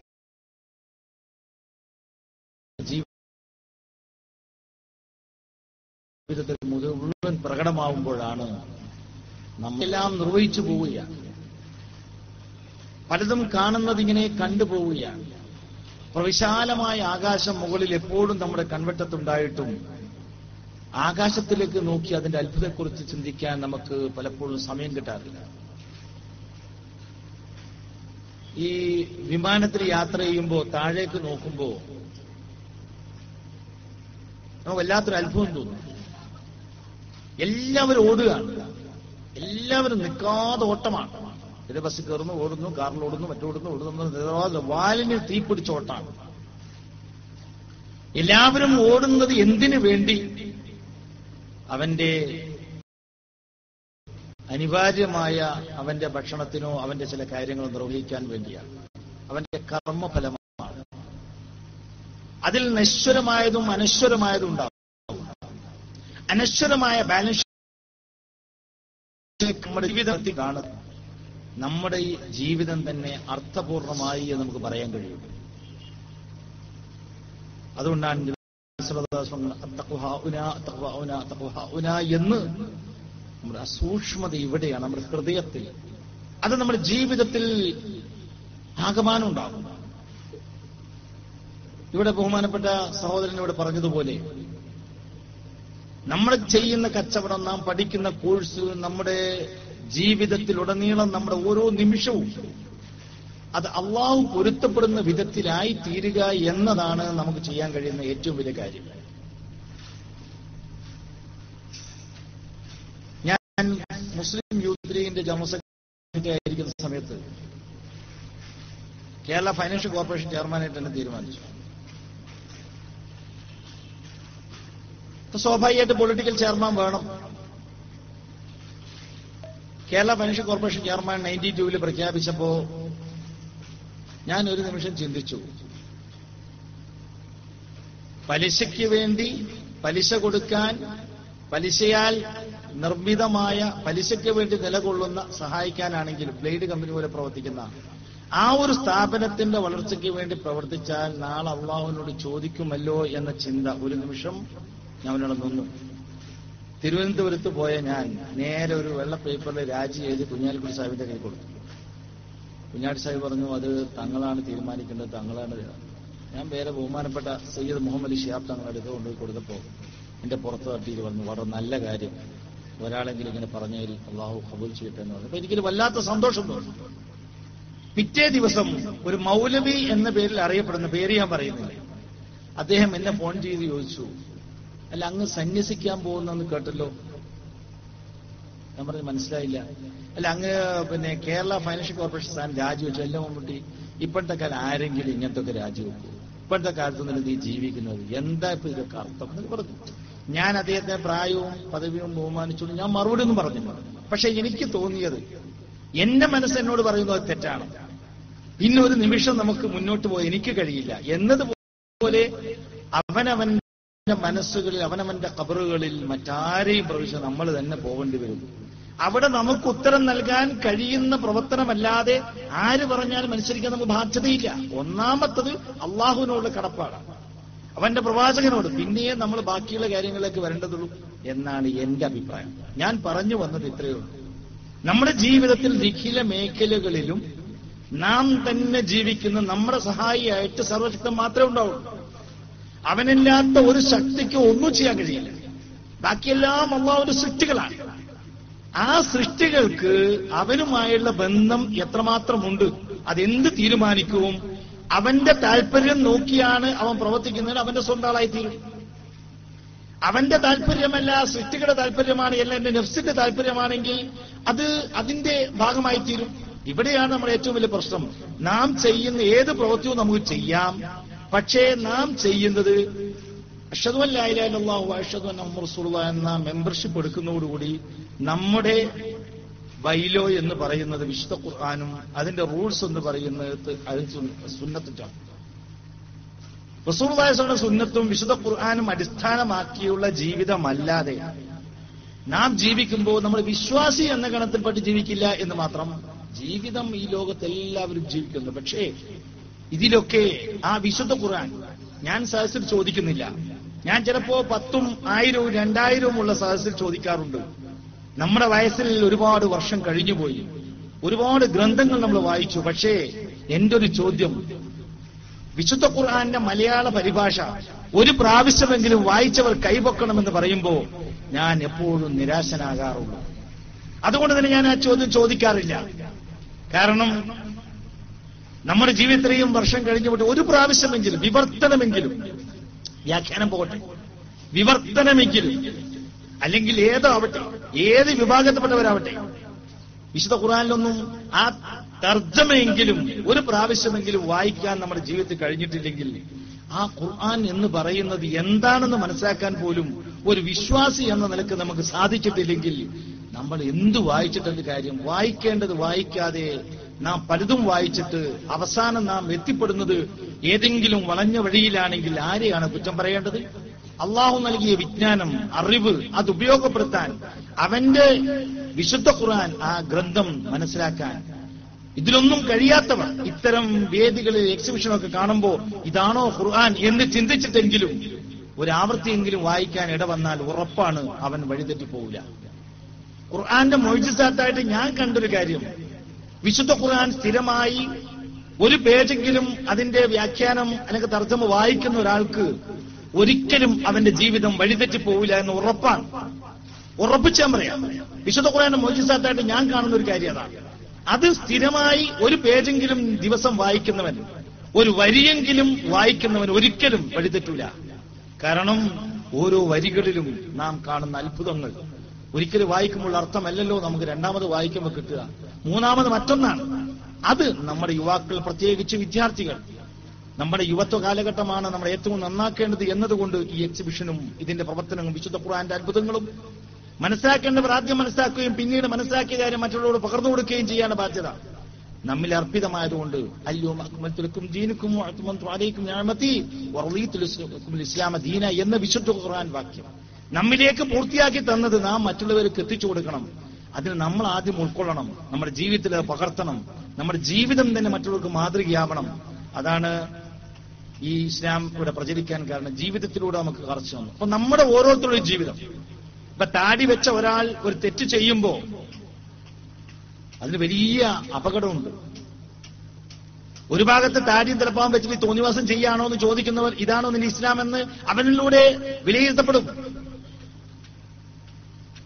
നമ്മുടെ മഹാന്മാരായ മൺമറഞ്ഞുപോയ മഹാരഥന്മാർ അവരുടെ ജീവിതത്തിലൂടെ നമുക്ക് കാണിച്ചു തന്നപ്പോ അവരുടെ ആ ക്വാളിറ്റി കണ്ടാണ് ഇതാണോ ഇസ്ലാം എന്ന് പറഞ്ഞ് ഇസ്ലാം മതത്തിലേക്ക് വന്നത്. അത് ഉൾക്കൊള്ളും നമ്മളും നമ്മുടെ ജീവിതത്തിൽ ചെറിയൊരു പഴുതുകളുണ്ടെങ്കിൽ അത് മറ്റുള്ളവർ റോൾ മോഡലായി കണ്ടാൽ അതിന്റെ കുറ്റത്തിന്റെ പാവവും നമ്മൾ പേറേണ്ടി വരുമെന്ന ധാരണ നമുക്ക് ഉണ്ടായിക്കൊണ്ട് തന്നെ നമ്മിൽ നിന്ന് തുടങ്ങുക, നമ്മുടെ കുട്ടികളിലേക്ക് അത് വ്യാപിപ്പിക്കുക, നമ്മുടെ കുടുംബത്തിലേക്ക്, മറ്റുള്ളവരിലേക്ക്, അയൽപക്കത്തേക്ക്, നാട്ടിലേക്ക്, പിന്നീട് ലോകം മുഴുവനും അത് ജീവിതത്തിലൂടെ അത് കാണിച്ചു കൊടുക്കാൻ കഴിഞ്ഞ ഏറ്റവും വലിയ സംഭാവന അള്ളാഹുവിന്റെ മാർഗ്ഗം ചെയ്യാൻ കഴിയുന്നത് ഇത് തന്നെയായിരിക്കും. ഈ പ്രവർത്തനങ്ങളും ഇതെല്ലാം അതിന് നിമിത്തമായി തീരട്ടെ, അതിലേക്കുള്ള ഒരു ദിശയായി തീരട്ടെ, അതിലേക്കുള്ള ഒരു പാന്താവായി മാറട്ടെ എന്ന് പ്രാർത്ഥിച്ചുകൊണ്ട് ഇതെല്ലാവർക്കും പ്രവർത്തിച്ചവർക്ക് ഇനിയും ഇതുപോലെ നല്ല വിജ്ഞാനപ്രദമായ കാര്യങ്ങൾ നടപ്പാക്കാനും തുടങ്ങാനും അത് സമൂഹത്തിലേക്ക് പറഞ്ഞു കൊടുക്കാനും അതുവഴി നമ്മെക്കുറിച്ച് തെറ്റിദ്ധരിക്കുന്നവർക്ക്, നമ്മളെക്കുറിച്ച് നേരായ ധരിക്കുന്നവർക്ക് കൂടുതൽ പറയാനും തെറ്റിദ്ധരിക്കുമ്പോൾ തെറ്റ് തിരുത്താനും ഇതൊരു നിമിത്തമായി തീരട്ടെ എന്ന് പ്രാർത്ഥിച്ചുകൊണ്ട് എല്ലാ ഭാവങ്ങളും നേർന്നുകൊണ്ട് വാക്കുകൾ ഉപസംഹരിക്കുന്നു. അസ്സലാമു അലൈക്കും വറഹ്മത്തുള്ളാഹി. ഈ എക്സിബിഷൻ സന്ദർശിക്കുകയും മനസ്സറിഞ്ഞ് കേവല ഔപചാരികതക്കപ്പുറം വിശുദ്ധ ഖുർആനെ തന്റെ മനസ്സിലുള്ള വിശുദ്ധ ഖുർആനെ കുറിച്ചുള്ള കാഴ്ചപ്പാടുകൾ നമ്മോട് പരിചയപ്പെടുത്തുകയും സമർപ്പിക്കുകയും ചെയ്ത ബഹുമാനായ MLA മമ്മൂട്ടി സാറിന് നന്ദി രേഖപ്പെടുത്തുകയാണ്. ഇത്തരം നന്മയുടെ പ്രവർത്തനങ്ങളിൽ എല്ലാവിധ സഹായങ്ങളും സഹകരണങ്ങളും പിന്തുണയും ഞങ്ങൾ ഇനിയും അദ്ദേഹത്തിൽ നിന്ന് പ്രതീക്ഷിക്കുകയാണ്. നമ്മുടെ ഈ കരിയർ സെമിനാർ ഇവിടെ തുടരുകയാണ്. ഒരുപാട് ചോദ്യങ്ങൾ ഇവിടെയുള്ളവരിൽ നിന്നും രക്ഷിതാക്കളിൽ നിന്നും എഴുതി കിട്ടിയിട്ടുണ്ട്. അതിന്റെ മറുപടികൾ ഫാക്കൽറ്റികൾ ഇവിടെ പറയും. ഈ എഴുതി കിട്ടിയ ചോദ്യങ്ങൾക്ക് മുമ്പ് നേരിട്ട് ചോദിക്കാനുള്ള അവസരമാണ്, അത് ഉപയോഗപ്പെടുത്തുന്നത്.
അസ്സലാമു അലൈക്കും. എന്റെ വൈഫിന് വേണ്ടി ചോദിക്കുകയാണ്. അവർ MSc മാത്സ് കഴിഞ്ഞു.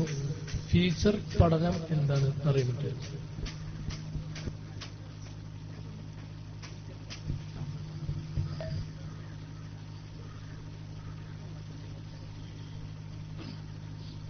അസ്സലാമു അലൈക്കും. MSc മാത്സ് കഴിഞ്ഞാൽ നല്ല മാർക്ക് ഉണ്ടെങ്കിൽ നെറ്റ് പരീക്ഷ, JRF പരീക്ഷ എഴുതി ലെക്ചർഷിപ്പിലേക്ക് പോകാം. MSc മാത്സ് ഉയർന്നാൽ ഒരു എഞ്ചിനീയറിംഗ് വരെ ഉയരും. അതാണ് MSc മാത്സിനുള്ള ഗുണം.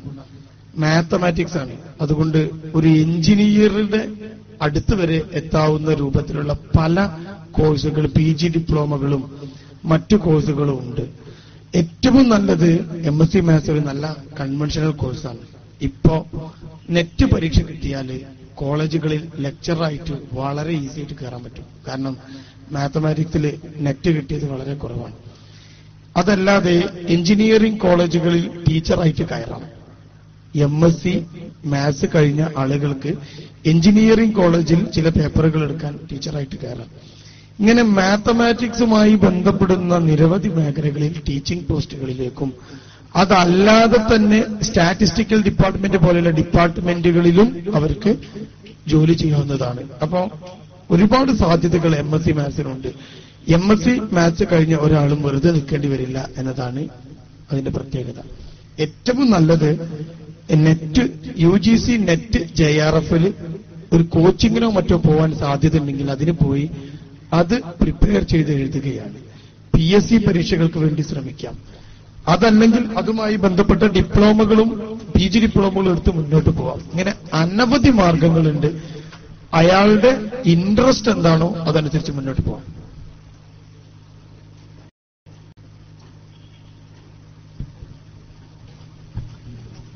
അസ്സലാമു അലൈക്കും. എൻ്റെ ഒരു മോമില്ല, പകരം സൈക്കോളജിയിലാണ് എനിക്ക് കൂടുതൽ താല്പര്യം. ഇതുമായിട്ട് ബന്ധപ്പെട്ട കോഴ്സുകൾ ഏതൊക്കെയാണ്?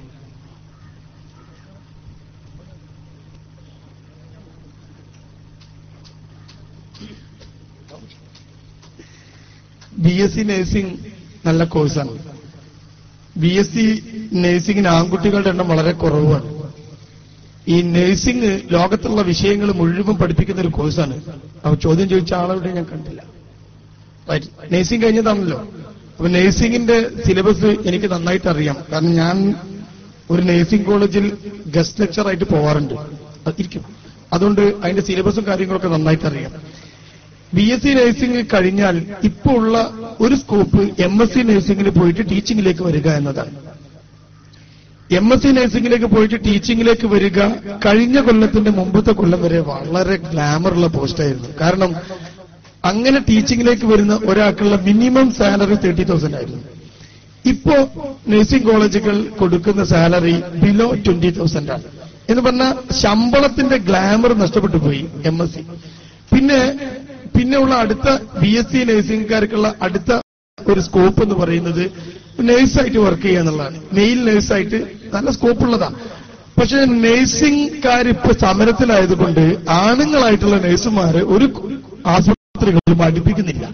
കാരണം അവര് അവിടുത്തെ സമരത്തിന് നേതൃത്വം കൊടുക്കുക എന്നുള്ളതുണ്ട്. ആ സ്കോപ്പും പോയി. ഇങ്ങനെ ഒരു പ്രശ്നത്തിലാണ് ഇപ്പോൾ ഉള്ളത്. പിന്നെ നേഴ്സിംഗ് കഴിഞ്ഞ ആളുകൾക്ക് സൈക്കോളജിയുടെ മേഖലയിലേക്ക് വളരെ പെട്ടെന്ന് കിടക്കാൻ പറ്റും. കാരണം അവർക്ക് സൈക്കോളജി പഠിക്കാനുണ്ട്. അതുമായി ബന്ധപ്പെട്ട് കിടക്കാൻ പറ്റും. അപ്പോ BSc നഴ്സിംഗ് എന്ന് പറയുന്നത് ഒരു ഡിഗ്രിയാണ്. ആ ഡിഗ്രി കഴിഞ്ഞാൽ MScക്ക് നമുക്ക് ജോയിൻ ചെയ്യാൻ പറ്റും. അപ്പൊ MSc സൈക്കോളജി കോഴ്സുകൾക്ക് അയാൾക്ക് പോകാൻ പറ്റും. സാങ്കേതിക തടസ്സങ്ങളൊന്നുമില്ല. അപ്പൊ MSc സൈക്കോളജി കാലിക്കറ്റ് യൂണിവേഴ്സിറ്റിയിൽ സൈക്കോളജി ഉണ്ട്. സൈക്കോളജിക്ക് ബ്രാഞ്ചുകൾ നിരവധി ബ്രാഞ്ചുകൾ ഉണ്ട്. നമുക്ക് ഏതാണോ ഇൻട്രസ്റ്റ് അത് എനിക്ക് തോന്നുന്നു BSc കഴിഞ്ഞ അദ്ദേഹത്തിന് അതിനെക്കുറിച്ച് അറിയും. Child psychology, clinical psychology, criminology, ഇങ്ങനെ ഒരുപാട് എഡ്യൂക്കേഷണൽ സൈക്കോളജി, അപ്ലൈഡ് സൈക്കോളജിയും പ്യുവർ സൈക്കോളജി 2 ബ്രാഞ്ചാണ്. പ്യുവർ സൈക്കോളജിയുണ്ട്, അപ്ലൈഡ് സൈക്കോളജിയുണ്ട്. ഈ 2 സൈക്കോളജിയിലും നിരവധി കോഴ്സുകളുണ്ട്.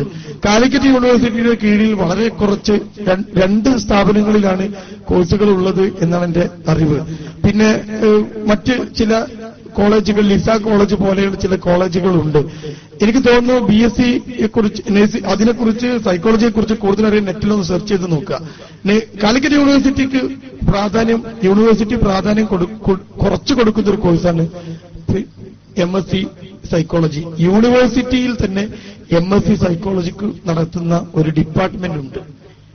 യൂണിവേഴ്സിറ്റിയിൽ ഡിപ്പാർട്ട്മെന്റ് ഉണ്ട്. അവിടെ 2 ഓപ്ഷനോ അങ്ങാണ്ടുള്ളത് കോഴ്സുകൾക്ക് എന്നാണ് എന്റെ ഓർമ്മ.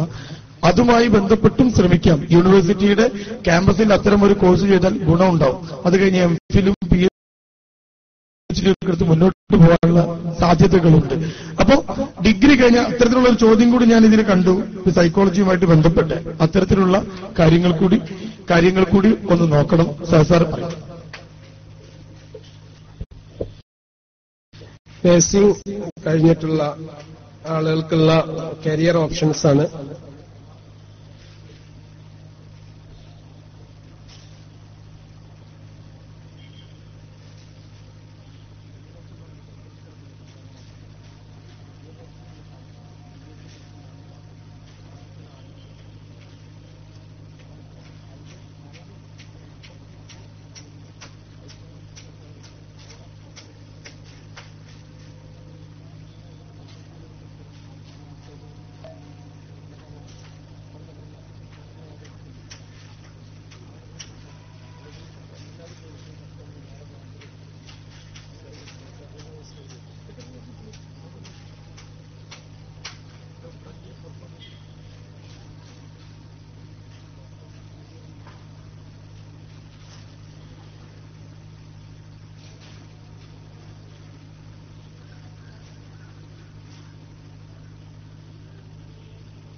BSc നഴ്സിംഗ് കഴിഞ്ഞിട്ടുള്ള ആൾക്ക് മറ്റൊരു കരിയർ ഓപ്ഷൻ എന്ന് പറയുന്നത് സൈക്കാട്രിക് നഴ്സിംഗ് ആണ്.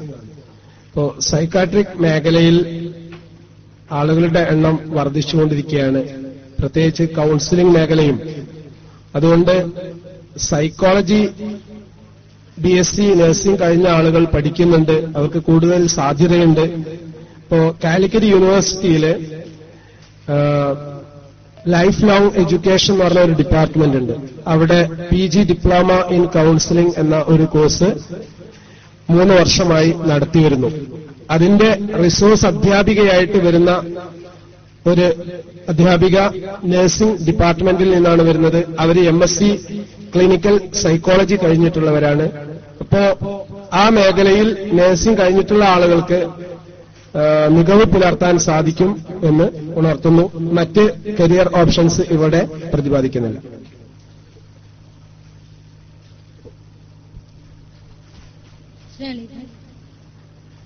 ജൗഹർ സാറോടാണ് ചോദ്യം. വേറൊരു ക്ലാസ്സിൽ പങ്കെടുത്തപ്പോ പറഞ്ഞ് അക്കൗണ്ടിങ്ങുമായി ബന്ധപ്പെട്ട എല്ലാ കോഴ്സുകളും ഒരു മുസ്ലിമിന് പറ്റില്ല, കാരണം ഹറാമായ നിലക്കുള്ളതാണെന്ന്. അപ്പൊ വേറെ പലരോടും സംസാരിച്ചപ്പോ പറഞ്ഞ്, ഇപ്പൊ ഉദാഹരണത്തിന് ചാർട്ടേഡ് അക്കൗണ്ടന്റ് എടുത്താല് അത് ഹറാമായ സംഗതിയുണ്ട്, പലിശയായിട്ട് നേരിട്ട് ബന്ധപ്പെടാത്ത കമ്പനി ജോലികളും അതിനുണ്ട് എന്ന് പറഞ്ഞു. അപ്പൊ അതിനെ കുറിച്ച്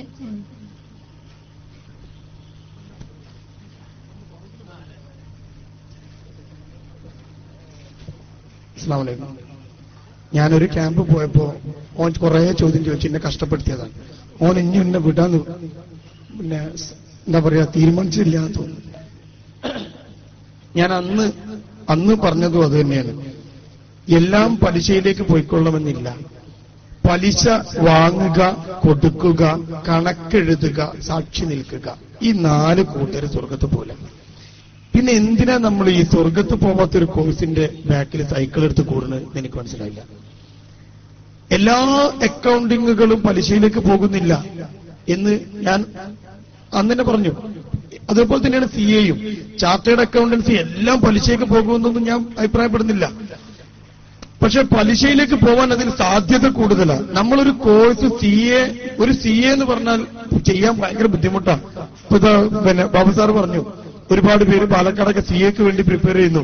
അവർ +2 കഴിഞ്ഞ് CA-യുടെ എൻട്രൻസിന് വേണ്ടി ശ്രമിച്ച് എൻട്രൻസ് എഴുതി കിട്ടി, CA-യുടെ ഓരോ പേപ്പറുകളും എഴുതി ഒരു ചാർട്ടേഡ് അക്കൗണ്ടന്റിന്റെ കീഴിൽ അപ്രന്റീസ് ആയിട്ട് കുറെ കാലം ജോലി ചെയ്ത് അയാൾ ഒരു ചാർട്ടേഡ് അക്കൗണ്ടന്റായി മാറി. ഇത്രയും വലിയ ഒരു കാലഘട്ടം അയാൾ ചെലവഴിച്ചിട്ട് ഇനി അയാൾക്ക് തോന്നുകയാണ് ഇത് പലിശയ്ക്ക് പോകുമല്ലോ എന്ന് തോന്നി പിന്നെ തിരിച്ചു വരാനുള്ള സാധ്യതകൾ എത്ര ബുദ്ധിമുട്ടാണ്. അപ്പൊ ആദ്യമേ കുട്ടികൾ ഒരു ജോലിയെക്കുറിച്ച് ചിന്തിക്കുമ്പോൾ ഏറ്റവും നല്ലത് പലിശയുമായി ബന്ധപ്പെടാൻ സാധ്യതയില്ലാത്ത മേഖലകൾ തിരഞ്ഞെടുക്കുന്നത് നന്നാവുമെന്ന് ഞാൻ പറഞ്ഞുള്ളൂ. CA ഹറാമാണെന്നൊന്നും എനിക്ക് അഭിപ്രായമില്ല, BCom ഹറാമാണെന്ന അഭിപ്രായമില്ല. പക്ഷെ അഭിപ്രായമുള്ളവരുണ്ട്, എനിക്ക് അഭിപ്രായമില്ല. കാരണം എന്താ വെച്ചാൽ അക്കൗണ്ടന്റുകൾ നമുക്ക് ആവശ്യമുണ്ട്, ഒരു ബിസിനസ്സിന് ആവശ്യമുണ്ടാവും. പക്ഷെ ഒരു മുസ്ലിമിന് അതിൽ എടുക്കേണ്ട നിലപാട് എന്നാൽ ഏറ്റവും കൂടുതൽ സൂക്ഷ്മത അവൻ പുലർത്തുക എന്ന് മാത്രം. എല്ലാ മേഖലയിലും അവൻ സൂക്ഷ്മത പാലിക്കണം. അപ്പൊ ജോലിയും കോഴ്സും തിരഞ്ഞെടുക്കുന്ന മേഖലയിലും ആ സൂക്ഷ്മത അവനുണ്ടാവണം. അപ്പൊ പെട്ടെന്ന് അതിലേക്കൊക്കെ പോകാവുന്ന, അതുമായി ബന്ധപ്പെടാവുന്ന ഒരു ജോലി നമ്മൾ തിരഞ്ഞെടുക്കാതിരിക്കുന്നതാകും നന്നാകുക എന്ന് മാത്രമേ പറഞ്ഞുള്ളൂ. CA നിങ്ങളെടുത്ത പരീക്ഷയുമായി ബന്ധപ്പെടാത്തതുകൊണ്ട് അങ്ങനെ നിങ്ങൾ ജോലി ചെയ്യുകയാണെങ്കിൽ പിന്നെ ബുദ്ധിമുട്ടൊന്നും ഉണ്ടാവില്ല. പക്ഷെ മിക്കതും അതുമായി ബന്ധപ്പെടാൻ സാധ്യത ഉള്ളത് കൊണ്ട് സൂക്ഷ്മത വേണമെന്ന് മാത്രമേ അറിയിക്കുന്നുള്ളൂ. ഈ നെറ്റ് എക്സാം കിട്ടാൻ വളരെ പ്രയാസമാണെന്നുള്ള ഒരു ബുദ്ധിമുട്ട് കേൾക്കുന്നുണ്ട്. അതിന്റെ കോച്ചിങ് എവിടെയാണ് കിട്ടുക കറക്റ്റ് ആയിട്ടില്ല?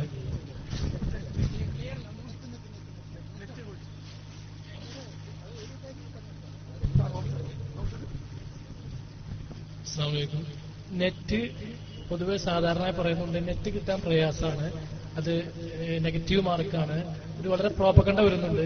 അതിന്റെ കോച്ചിങ് എവിടെയാണ് കിട്ടുക കറക്റ്റ് ആൻസർ? അതിനൊരു മെയിൻ കാരണമായി നമുക്ക് കാണാൻ സാധിക്കുന്നത്,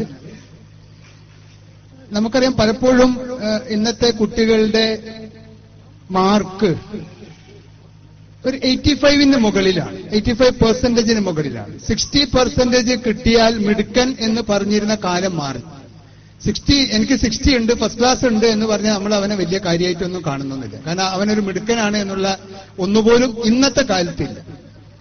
ഈ 85, 90 ഒക്കെ കിട്ടുന്ന കുട്ടിയുടെ അവൻ പഠനത്തിന് ഉപയോഗിച്ചിട്ടുള്ള അവന്റെ ശ്രമം വെറുതെ ബൈഹാർട്ട് ചെയ്തുകൊണ്ടുള്ള ഒന്നാണെങ്കിൽ ആ പേപ്പറിൽ അവനൊരു എഴുതി വെച്ചിട്ടുണ്ടെങ്കിൽ തീർച്ചയായും അവൻ ആ മാർക്ക് കിട്ടും, അവൻ 80%. പക്ഷെ അതിന്റെ ശരിയായ ഉള്ളിലേക്ക് അവൻ ഇറങ്ങപ്പെട്ടിട്ടില്ല.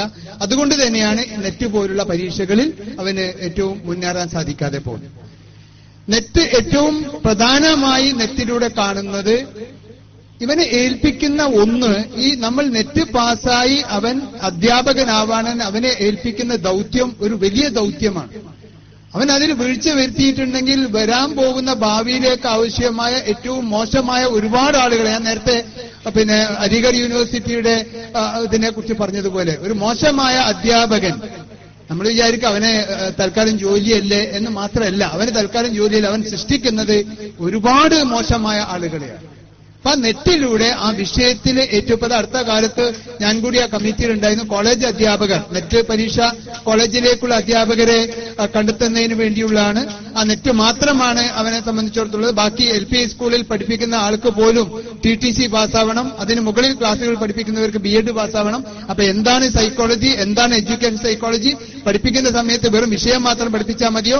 ആ കുട്ടിയുമായി ബന്ധപ്പെട്ട ആ കുട്ടിയുടെ സാമൂഹിക പശ്ചാത്തലം കൂടി മനസ്സിലാക്കി ആ രീതിയിലേക്ക് പോകുമ്പോഴാണ് യഥാർത്ഥത്തിൽ ആ കുട്ടിയെ നമുക്ക് യഥാവിധി നമുക്ക് മുന്നോട്ട് കൊണ്ടുപോകാൻ സാധിക്കുന്നത്. അപ്പൊ ഇവിടെ ഈ നെറ്റ് കോച്ചിങ്ങിനോടൊപ്പം ഇനി ഉദ്ദേശിക്കുന്നത് ഈ IAS-നൊക്കെ തന്നെ പോലെയുള്ള ഒരു 3 മാസക്കാലത്തെ ഒരു റിഗറസ് ട്രെയിനിങ്. ഇതൊക്കെ തന്നെ കാണിക്കുന്നത് കോളേജ് അധ്യാപകനായി ചേരപ്പെടാൻ പോകുന്ന ആള് എല്ലാ അർത്ഥത്തിലും ഏറ്റവും ഉന്നതിയിൽ നിൽക്കുന്നവനായിരിക്കണം. അതുകൊണ്ട് തന്നെ അത്തരത്തിലേക്ക് വരുന്ന ആളുകൾക്ക് ഏറ്റവും നല്ല ശമ്പളവും കൊടുക്കണമെന്നുള്ളതാണ്. അങ്ങനെ വരുമ്പോൾ ഞാൻ നേരത്തെ എന്റെ പ്രസംഗത്തിൽ ഞാൻ സൂചിപ്പിച്ചതുപോലെ ആ കാലത്ത് ആളുകളൊക്കെ തന്നെ മെഡിസിന് പോകുന്നതിനേക്കാളേറെ താല്പര്യം കാണിച്ചത് കോളേജ് അധ്യാപകനാവാനായിരുന്നുവെങ്കിൽ, അല്ലെങ്കിൽ PG കഴിഞ്ഞ് ഗവേഷണം നടത്താനാവുന്ന രീതിയിലായിരുന്നെങ്കിൽ ആ തരത്തിലേക്ക് വീണ്ടും ഇവിടത്തേക്ക് വരുന്ന ഒന്ന് നമുക്ക് കണ്ടെത്താൻ സാധിക്കും. അവിടെ നമുക്ക് സന്തോഷം കണ്ടെത്താൻ സാധിക്കും. ഞാൻ നല്ലൊരു അധ്യാപകനാണ്, ഞാൻ പഠിപ്പിച്ചിട്ടുള്ള കുട്ടിയാണ്, ഇന്ന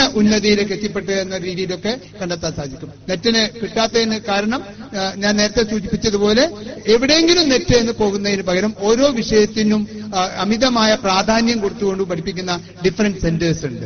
എനിക്കറിയാവുന്ന ഒന്ന് ഫിസിക്സിനെ സംബന്ധിച്ചിടത്തോളാണെങ്കിൽ പിന്നെ ഹൈദരാബാദിൽ ഒരു ഇൻസ്റ്റിറ്റ്യൂട്ട് ഉണ്ട്. ഞാൻ തിരൂർ കോളേജിൽ വർക്ക് ചെയ്യുന്ന സമയത്ത് അവിടെ ഗസ്റ്റ് ലെക്ചേഴ്സ് ആയിരുന്ന 2 അധ്യാപകരോട് ഞങ്ങൾ പറഞ്ഞു, നിങ്ങൾക്ക് ഒരു കൊല്ലം ഇവിടെ നിന്ന് കിട്ടാൻ പോകുന്നത് 1 ലക്ഷം രൂപയാണ്, 10,000 രൂപയാണ് മാസം കൊടുക്കുക അവർക്ക്. അപ്പൊ 10 മാസം വെക്കേഷനിൽ കൊടുക്കുക, 10 മാസം കിട്ടാൻ പോകുന്ന 1 ലക്ഷം രൂപയാണ്. നിങ്ങൾ ഈ 1 ലക്ഷം കാണുന്നതിന് പകരം നിങ്ങൾ തൽക്കാലം നിങ്ങൾ ഇത് വേണ്ട എന്ന് വെച്ചുകൊണ്ട് യു ഗോ ടു ഹൈദരാബാദ്, അവിടെ പോയി നിങ്ങൾ കോച്ചിങ്ങിന് ചേരുക. ആ 2 അധ്യാപകരും നെറ്റ് കിട്ടിയെന്ന് മാത്രമല്ല സ്കോളർഷിപ്പോട് കൂടി നെറ്റ് പാസ്സായിട്ട് വരികയാണ്. അപ്പൊ നമ്മൾ കണ്ടെത്തേണ്ടത് നിങ്ങൾ ചോദിക്കുന്ന കുട്ടി ഏത് വിഷയമാണ് എന്ന് കണ്ടെത്തുക, ആ വിഷയത്തിന് എവിടെയാണ് നല്ല കോച്ചിങ് കൊടുക്കുന്നത് എന്ന് കണ്ടെത്തുക. കാരണം നമ്മൾ നേരത്തെ പഠിച്ചു കഴിഞ്ഞതാണെങ്കിൽ ആ രീതിയിൽ പോകുന്നു. ഞാൻ എന്റെ മകളെ ഉദാഹരണം പറയാൻ കാരണം ഞാൻ എന്റെ മകൾ നല്ല മാർക്ക് SSLC-ക്ക് വാങ്ങിയിരുന്നു. എന്റെ മനസ്സിലുണ്ടായിരുന്നത് പെൺകുട്ടിക്ക് ഏറ്റവും ഉചിതമായ ജോലി എന്നത് അധ്യാപികയാവുക എന്നുള്ളതാണ്. അതിന്റെ ഏറ്റവും ഉയരത്തിലേക്ക് നമ്മൾ എത്തിക്കുക. ചിലപ്പോൾ സാധാ സ്കൂളുകളിലേക്ക് പോകുന്നതിന് പകരം കുറച്ചുകൂടി നല്ല സാലറി വേണം എന്നാണ് തോന്നുന്നതെങ്കിൽ നമുക്ക് കോളേജ് അധ്യാപികയാക്കാം, +2 അധ്യാപികയാക്കാം, അല്ലെങ്കിൽ ഹൈസ്കൂൾ അധ്യാപികയാക്കാം. മകളെ ആക്കണമെന്നുള്ള നിശ്ചയത്തിൽ ഫറൂഖ് കോളേജിൽ നിന്ന് ഡിഗ്രി പാസ്സായി ഫറൂഖ് കോളേജിൽ തന്നെ MSc സുവോളജിക്ക് ചേർന്നപ്പോൾ എനിക്ക് തോന്നിയത് ദേവഗിരി കോളേജിൽ അവിടെ പഠനത്തോടൊപ്പം തന്നെ നെറ്റ് കോച്ചിങ് ഉണ്ടെന്ന് അറിഞ്ഞപ്പോൾ ഞാൻ ഫറൂഖ് കോളേജിൽ നിന്നും എന്റെ മകളെ ഞാൻ ദേവഗിരി കോളേജിലേക്ക് ചേർത്തി. എന്റെ നിർഭാഗ്യം എന്നേ പറയണ്ടു. ആ വർഷം മുതൽ അവര് നെറ്റ് കോച്ചിങ്ങിനുള്ള സംവിധാനം എടുത്തു കഴിഞ്ഞതുകൊണ്ട് ആ തരത്തിൽ പോകാൻ പറ്റിയില്ല. അപ്പൊ പഠനത്തോടൊപ്പം തന്നെ ഫസ്റ്റ് ഇയറിൽ തന്നെ ഞാൻ പാലക്കാട് വിക്ടോറിയ കോളേജിൽ എന്റെ പ്രിൻസിപ്പൽ റൂമിലേക്ക് വരുന്ന ഓരോ കുട്ടിയോടും പറയാറുള്ളത് MSc ജോയിൻ ചെയ്യുമ്പോൾ തന്നെ മനസ്സിലുള്ള ലക്ഷ്യം നെറ്റായിരിക്കണം. നെറ്റിലൂടെ പാസ്സായിക്കൊണ്ട് കോളേജ് ലെക്ചർ ആവാൻ ശ്രമിക്കുക. ഒരു പെൺകുട്ടിക്ക് തന്റെ കുട്ടികളെ നോക്കുന്നതിനോടൊപ്പം തന്റെ കുടുംബത്തെ നോക്കുന്നതിനോടൊപ്പം തനിക്ക് നല്ലൊരു സമ്പാദ്യം ഇതിലൂടെ നേടാൻ സാധിക്കുകയും ഒരുപാട് നല്ല ഉദ്ദേശമുണ്ടെങ്കിൽ ഈ നേരത്തെ പറയുന്ന വിഷയങ്ങളൊന്നും അവിടെ വരുന്നില്ല. ഏത് ഈ അക്കൗണ്ടൻസി എടുത്തു കഴിഞ്ഞാൽ അതിന് പലിശ വരുമോ, അല്ലെങ്കിൽ വേറെ ഏതെങ്കിലും ഇപ്പം മമ്മൂട്ടി സാഹിബ് പറഞ്ഞതുപോലെ ആ ജോലിയിൽ ഞാൻ പോയി കഴിഞ്ഞാൽ അത് കള്ളുമായി ബന്ധപ്പെട്ടതല്ലേ എന്നത്തെ സംശയമൊന്നും വരാതെ നമുക്ക്. പക്ഷെ എന്നാലും ധാർമ്മികതയുണ്ട്. അധ്യാപകർ മുഴുവൻ നല്ലതല്ല എന്നുള്ളത് കൊണ്ടാണ് പഴയകാലത്ത് അധ്യാപകർക്ക് ലഭിക്കുന്ന തരത്തിലുള്ള ഒന്ന് നമുക്കിപ്പോൾ ലഭിക്കപ്പെടാതെ പോകുന്നു. എന്നാലും അധ്യാപകർക്ക് മഹത്വമുണ്ട്. ആ അധ്യാപകനായി തീരാനും കൂടുതൽ ഉത്തരവാദിത്ത ബോധമുള്ള ഒരു സമൂഹത്തെ വാർത്തെടുക്കാനും ഉതകുന്ന തരത്തിലേക്ക് നമ്മുടെ കുട്ടികളെ നെറ്റ് കോച്ചിങ്ങിലേക്ക് പ്രാപ്തരാക്കാൻ നമുക്ക് സാധിക്കുമാറാകട്ടെ. ആ നെറ്റ് കോച്ചിങ്ങിന് ഞാൻ ഇത്രേ അദ്ദേഹത്തിന് ഉത്തരം പറയുന്നുള്ളൂ. ഏത് വിഷയമാണോ ആ വിഷയത്തിന് കൊടുക്കുന്ന സുവോളജിയെ സംബന്ധിച്ചിടത്തോളാണെങ്കിൽ തിരുവനന്തപുരത്ത് ഒരു സെന്റർ ഉണ്ട്. അവിടെ ഏറ്റവും നല്ല കോച്ചിങ് ആണെന്ന് അറിയപ്പെടുന്നത്. അങ്ങനെ വിഷയങ്ങൾ കൂടി നോക്കിക്കൊണ്ട് ഏറ്റവും നല്ല രീതിയിൽ പഠിക്കുന്ന വിഷയത്തിൽ ഉള്ളിലേക്ക് ഇറങ്ങിച്ചെന്നുകൊണ്ട് പഠിക്കുന്ന രീതിയിൽ പോയി കഴിഞ്ഞാൽ നെറ്റ് പരീക്ഷ IAS നേരത്തെ പറഞ്ഞല്ലോ 4ഉം 5ഉം പ്രാവശ്യം ബീഹാറുകാര് ഒരു മടിയുമില്ലാതെ എഴുതുകയും 4ാമത്തെ വർഷം ജയിക്കുകയും ഉന്നതയിലേക്ക് എത്തുകയും ചെയ്യുന്നു. ഒരു വർഷം എഴുതുമ്പോഴേക്കും എനിക്ക് മടുത്തു എന്ന് പറയുന്നതിന് പക്ഷെ ഒരു വർഷം എഴുതുമ്പോൾ എവിടെയാണ് എനിക്ക് തെറ്റുപറ്റിയത്, എവിടെയാണ് എന്റെ സമീപനം നെറ്റിനോട് ഉണ്ടായിപ്പോയതെന്ന് മനസ്സിലാക്കാൻ സാധിക്കുകയും 2ാമത്തെയോ 3ാമത്തെയോ പ്രാവശ്യം ജയിക്കാൻ സാധിക്കുകയും ഉന്നതമായ നിലയിൽ എത്തിപ്പെടാൻ സാധിക്കുകയും ചെയ്യും. തീർച്ചയായും അത്തരത്തിൽ എത്തിപ്പെടാനുള്ള ഒരു അവസരം നമുക്ക് എല്ലാവർക്കും ഉണ്ടാവട്ടെ എന്ന് ഈ അവസരത്തിൽ പ്രാർത്ഥിക്കാം.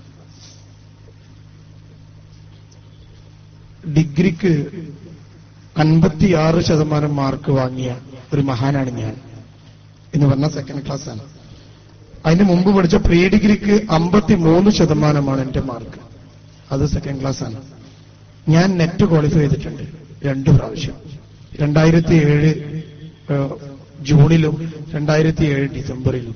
ഒരു കോച്ചിങ്ങിനും പോയിട്ടില്ല. എന്റെ ഒരുപാട് സുഹൃത്തുക്കൾ നെറ്റ് പാസ്സായിട്ടുണ്ട്. ഒരു കോച്ചിങ്ങിനും പോയിട്ടില്ല. കോച്ചിങ് എന്ന് പറയുന്നത് അത്ര അനിവാര്യമൊന്നുമല്ല. ചില വിഷയങ്ങളിൽ കോച്ചിങ് ആവശ്യമുണ്ടാകും. ബാബു സാർ പറഞ്ഞ പോലെ ഈ മൈനോറിറ്റി കോച്ചിങ് സെന്റർ കാലിക്കറ്റ് യൂണിവേഴ്സിറ്റിയിലും ലൈഫ് ലോങ് എഡ്യൂക്കേഷൻ, കാലിക്കറ്റ് യൂണിവേഴ്സിറ്റിയിലെ ലൈഫ് ലോങ് എഡ്യൂക്കേഷൻ, ഫറൂഖ് കോളേജിലെ മൈനോറിറ്റി കോച്ചിങ് സെന്ററുകൾ, ഇവരൊക്കെ നെറ്റ് കോച്ചിങ് ഫ്രീ ആയി കൊടുക്കാറുണ്ട്. ഒന്ന് അന്വേഷിച്ചാൽ മതി. കുറഞ്ഞ 1, 2, 3 ക്ലാസ്സുകളിൽ അതിന്റെ ഒരു രീതി എന്താണ്, ക്വസ്റ്റ്യൻ എന്താണ് എന്നൊക്കെ ഒന്ന് പരിചയപ്പെടുത്താണ് ചെയ്യുക.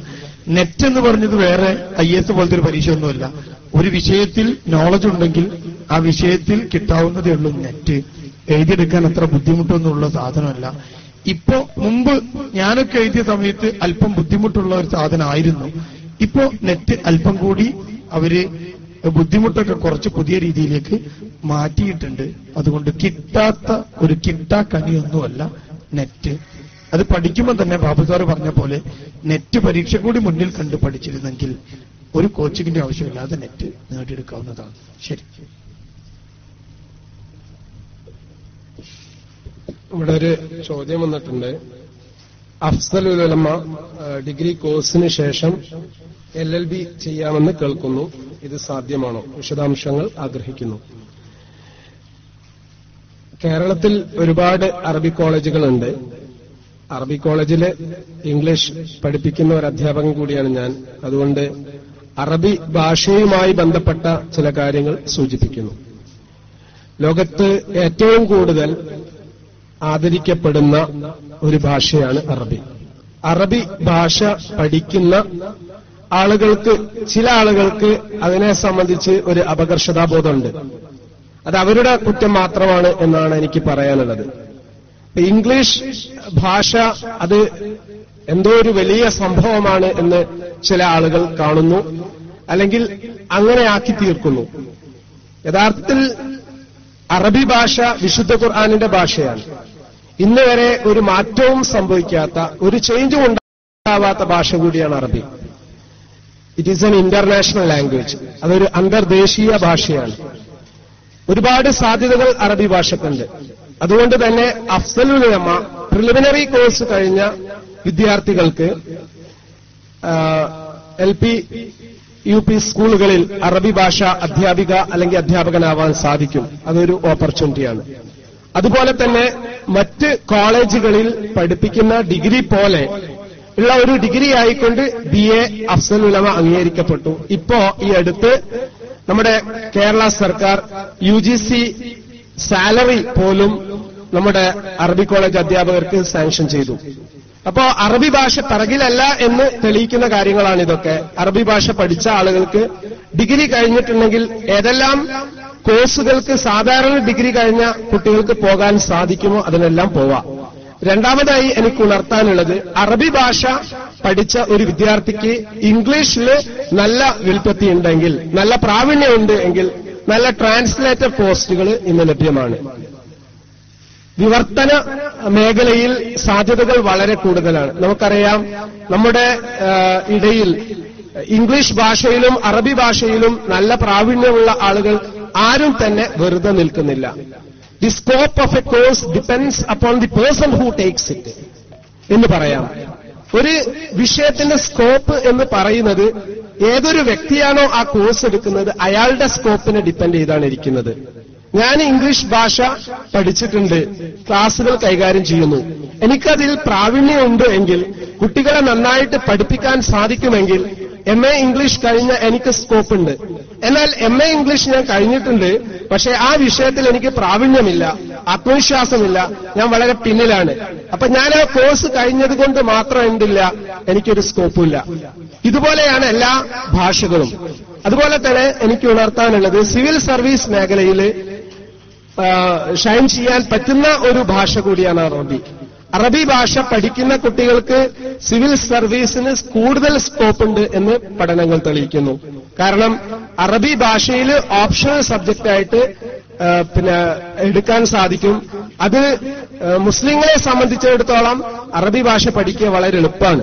അതുകൊണ്ട് സിവിൽ സർവീസ് ഉദ്ദേശിക്കുന്ന ആളുകൾ BA അറബിക്കോ സൈക്കോളജി ഏത് പഠിച്ചാൽ തന്നെയും അറബി സബ്ജക്ട് ഒരു ഓപ്ഷണലായിട്ട് എടുത്തിട്ടുണ്ടെങ്കിൽ അതുവഴി മുന്നോട്ട് പോകാൻ സാധിക്കും. അതുപോലെ തന്നെ ഏത് മേഖലയിലും ഇപ്പൊ പബ്ലിക് റിലേഷൻ ഓഫീസർ, അത് പബ്ലിക് റിലേഷൻ ഓഫീസറായി വർക്ക് ചെയ്യുന്ന ഒരാൾക്ക് അറബി ഭാഷ പഠിച്ചിട്ടുണ്ടെങ്കിൽ ആ സ്കില്ല് പബ്ലിക് റിലേഷൻ മേഖലയിൽ ഷൈൻ ചെയ്യാൻ പറ്റുന്ന സ്കിൽ അയാൾക്കുണ്ടെങ്കിൽ അയാൾക്ക് അറബി ഭാഷ കൊണ്ടൊരു പ്ലസ് കിട്ടും എന്നുള്ളതാണ് മനസ്സിലാക്കേണ്ടത്.